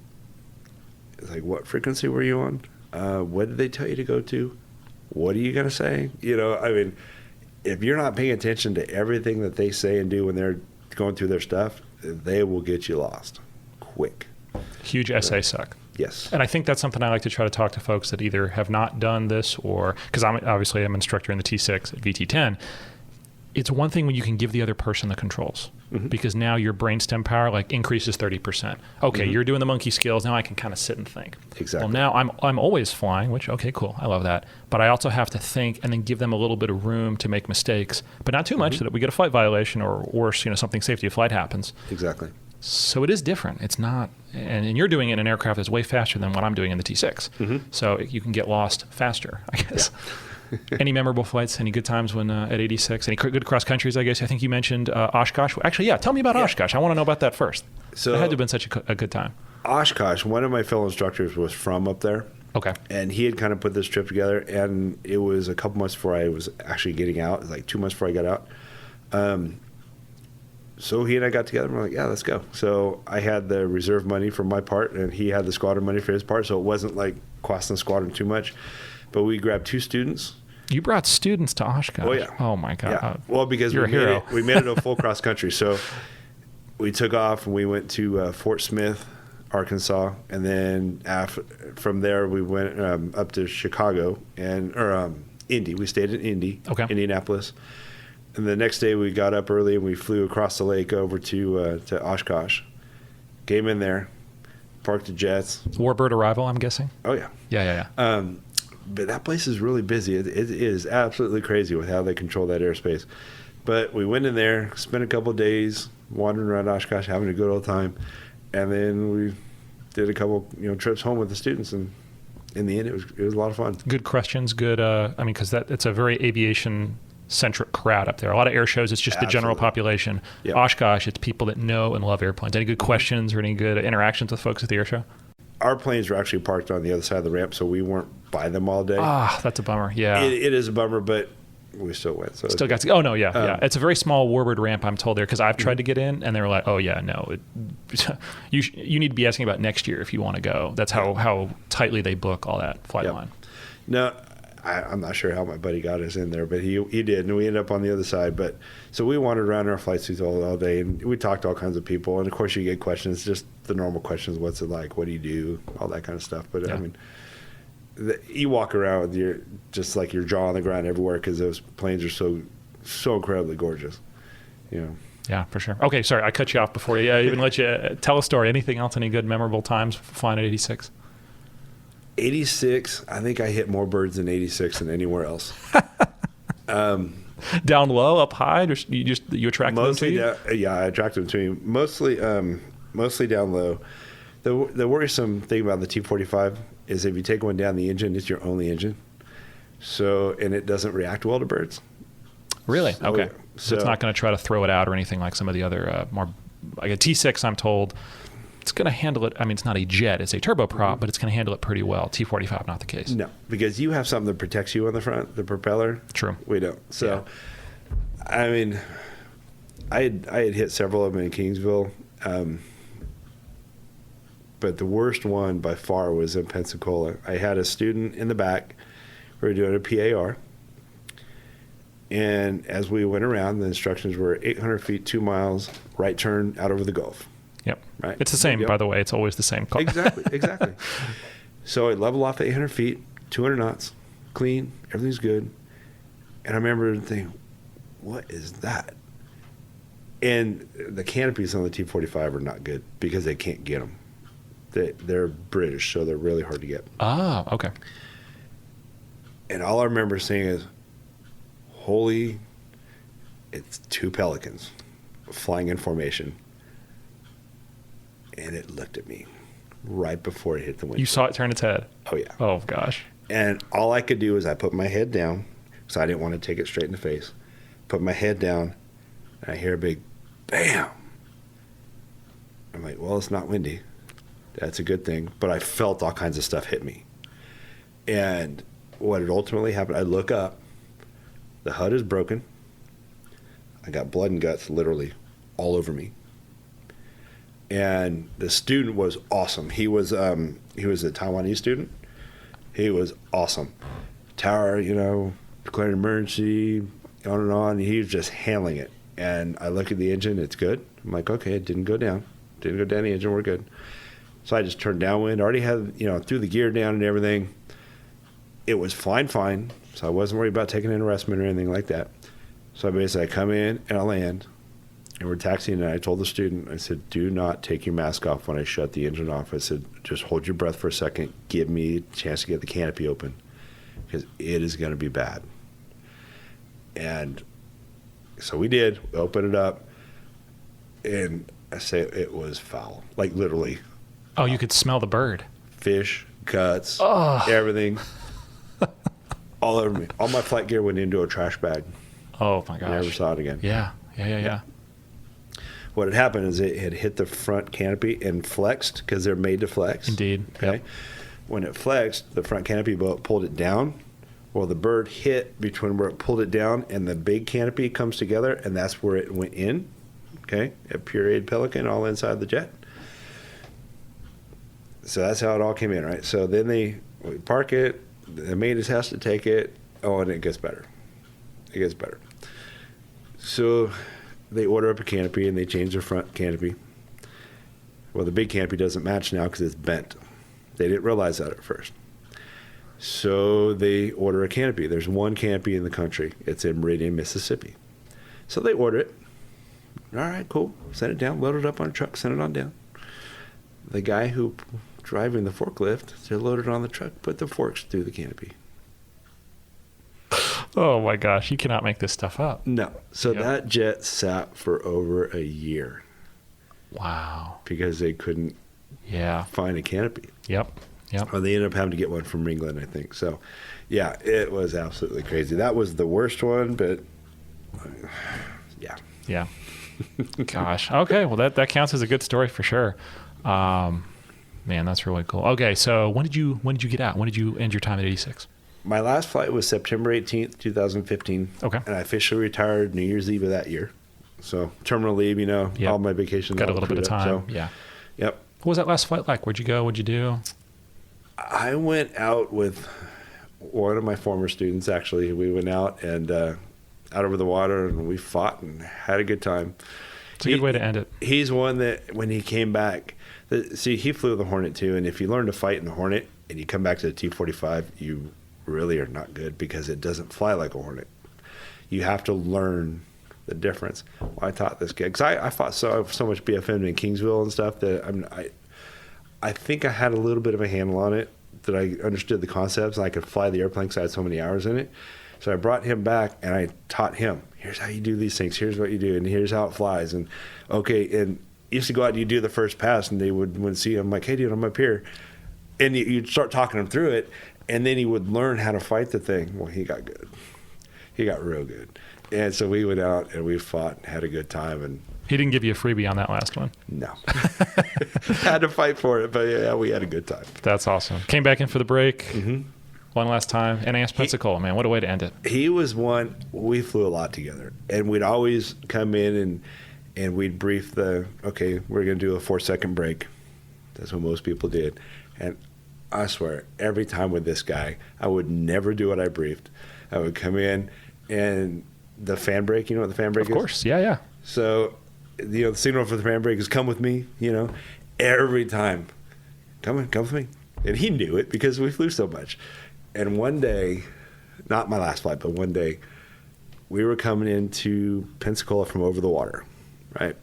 So, runway 25. And I kept inching the power up and inching the power up and inching the power up, inching it up.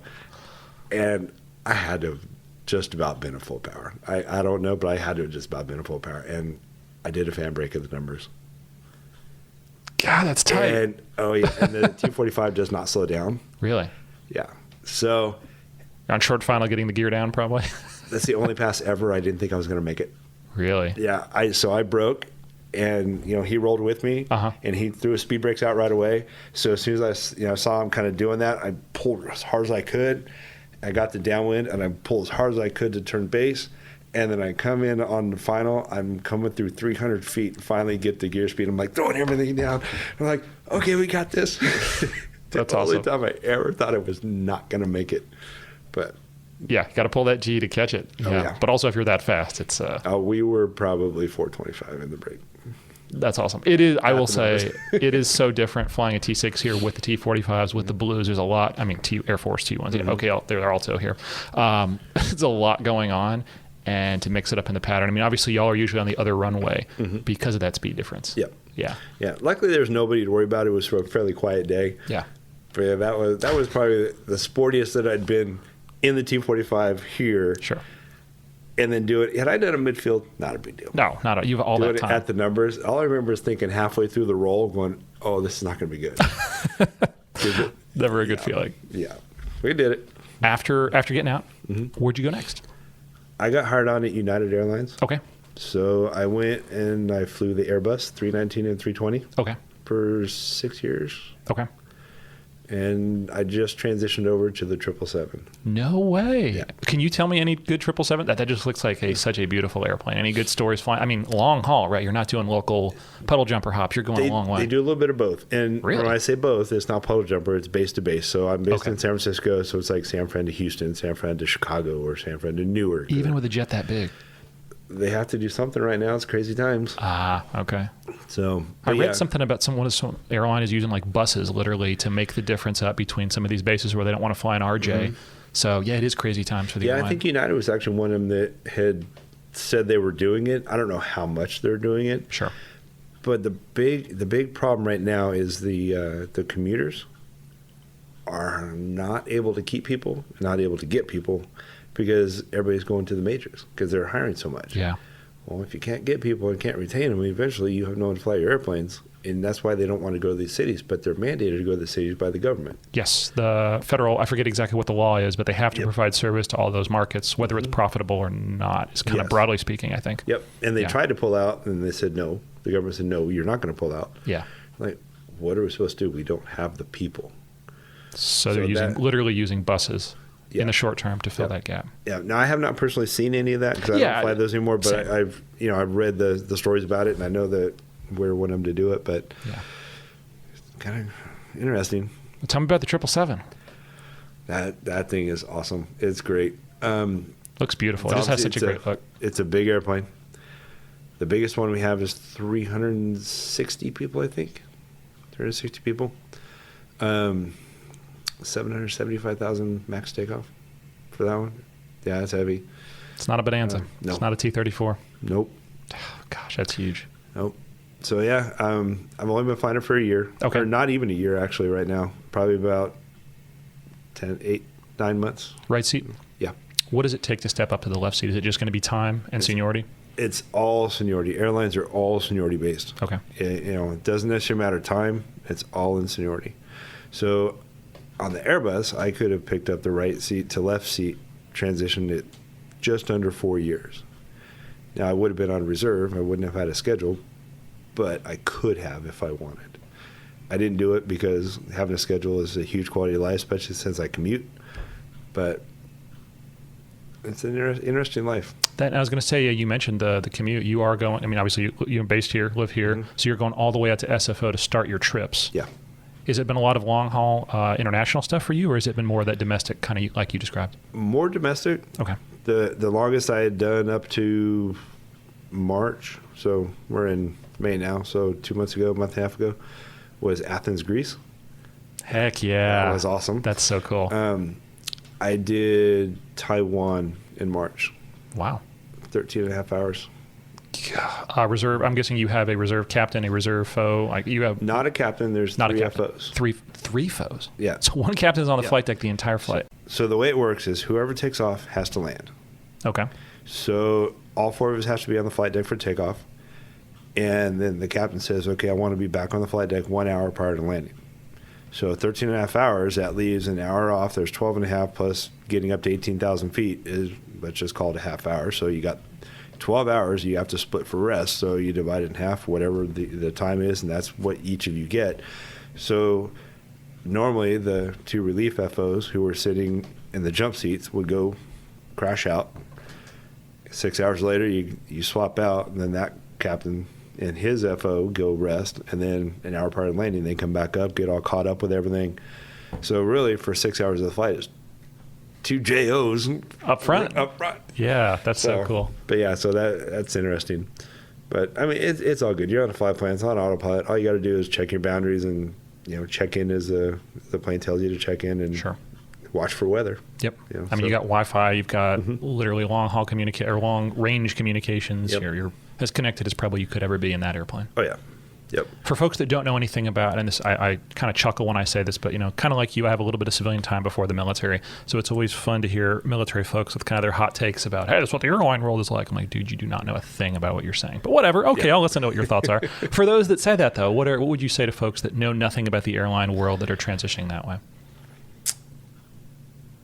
I guess the biggest difference from squadron life to airline life is the airline does not ever want to know your name. Because squadron, you want everybody to know who you are because you're all fighting for your fit rep, right? Be the number one guy out the door. So everybody knows who you are, what you've done, all that sort of stuff. If they know your name in the airline world, we've got at United, we've got almost 14,000 some odd pilots. You did something really stupid. Sure. And they don't want to know your name. So if you got, and don't get me wrong, you're going to get the guys you fly with, you make friends, and you fly some really cool people. But if they know your name, you did something stupid. So that's the biggest difference. But people ask me all the time, how can you do it? You're gone. You go around the world, or you're always gone for work. I said, okay, think about it this way. You work a job here. You're an engineer. You're whatever you are, right? 40 hours a week. Plus, you take your work home with you, and you work at night because you want to go home, but you're still working, right? When I am gone, I'm gone. When I'm home, I don't think about work. I am with my kids. I'm with my family. I don't care. How many people who work a 40-hour-a-week job can say that? Yeah, it's a great work-life split, it sounds like. Yeah. Yeah, when I'm home, I worry about what I want to do at home. When it's time to go back to work, okay, it's back to work mode. Off you go. You do your thing. You come home. Done. And the coolest part is when you're done for the day and you're on a trip, multi-day trip or whatever, it's like, okay, jets shut down, doors open, we're done for the day. Who's buying the beer? Yeah. You go to your hotel, you hang out, and you get some guys who, all right, see you tomorrow. Or you get other guys like, hey, let's go get dinner. So a little mix of a crowd, but we're usually good people to hang with, and you don't worry about anything until the next day. Sure. Get your rest, hang out, get some food. Next day you do it again. So I'm not asking you to predict the future, but do you have any idea timeline-wise, obviously seniority-based, but when I say timeline, 2 years, 5 years, 10 years, before you can step into the left seat if you want to, what does it look like right now? Is there even a way to guess, even a way to know? There really isn't, because a lot of it is your personal preference. Ah, okay. What kind of quality of life do you have right now? What's your ambition? I don't like this jet. I want to move to something else. There's a lot of factors in it. But my personal plan is I jumped to the wide body because, one, I wanted to experience it. And it gives me the option to go back to narrow body captain. Because when they train you, there's a lock in your seat for 2 years. So if I had gone right seat of the Airbus to left seat of the Airbus, I'd have been stuck there 2 years before I could go right seat of the wide body. But this way, because that's all upgrades, well, this way, if I go right seat to right seat, yeah, I have a seat lock. But if I go right seat of the wide body to left seat of the narrow body, it's an upgrade to where if I went right seat of the wide body, right seat of the narrow body to left seat of the narrow body, that's an upgrade. But left seat of the narrow body to right seat of the wide body, that's a downgrade. Captain to FO is a downgrade. So if I go FO to FO, I have the option to go captain, and the seat lock doesn't hold me. Interesting. That's why I did it, because if I don't like what I'm doing right now, if I didn't like the plane or whatever, I'll just jump back to the other. Yeah, you got the option. Because I love the Airbus. It's a great airplane to fly. Gives me the option. So now I'm just kind of riding it out to get a true idea what international is, because now that things are finally starting to open up and things are changing a little bit, I'm going to get a true idea of what it is. Exactly. Give it a fair chance, see of course. if I like it. Of course. Looking back, and I say looking back at your career, aviation career is certainly not over, but looking back, maybe at the military stuff, we'll say it that way. Anything you would have done differently with the benefit of time, kind of looking back at the decisions you made, the places you went, what the things that you can change? Well, any thoughts on that? Yeah, it's hard to say. I had a great time every place that I went. All the squadrons I went to, I had an awesome time. Awesome people, not a regret in it with the people that I was able to serve with.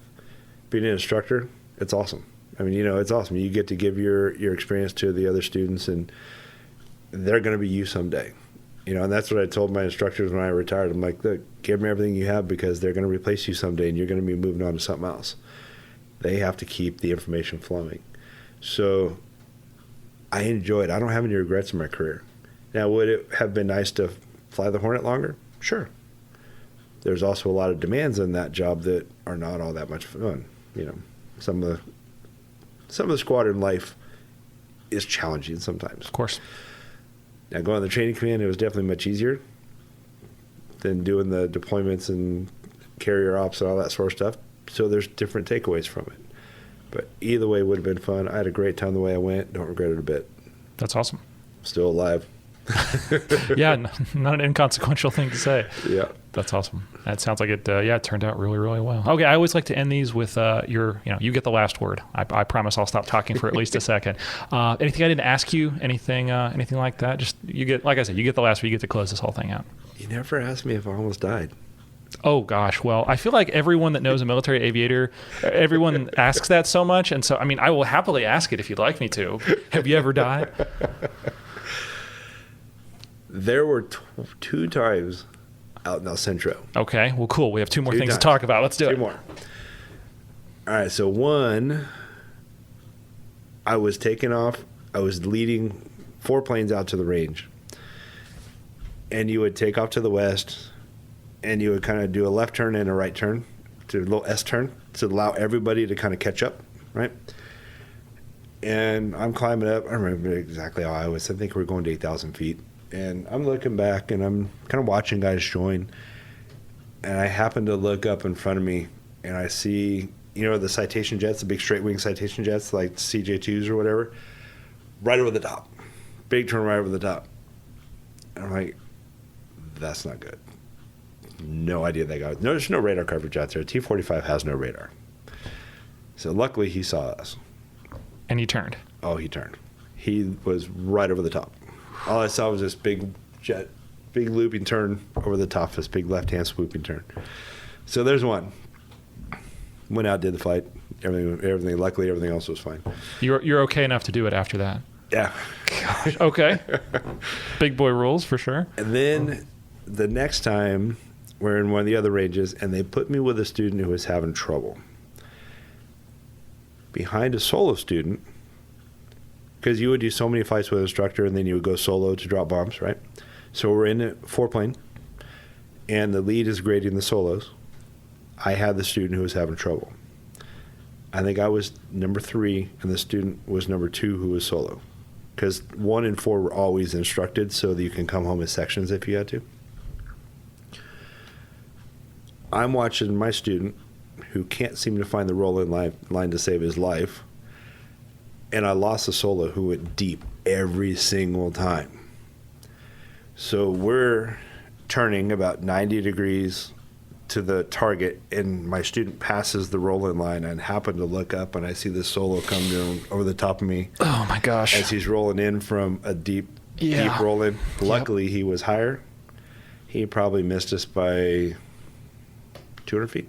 Did he see you at all? Nope. Oh, that's tough. Yeah. Yeah. So those were the 2 times I almost died. Okay, those are some good stories. Well, I'm glad I asked. I'm glad you told them. Mm-hmm. Good Lord. Yeah, that sucks. And that would have happened so quickly. Mm-hmm. In both those cases, in midair, it's over before anyone can usually think a second time, especially in an aircraft moving that fast. Mike, thank you again for taking the time. I know our schedules are a little bit tough to line up at times, but truly, truly enjoyable. Thanks for giving me a couple hours, and hopefully other folks will enjoy this as well. Oh, hopefully so. You're welcome. Thanks.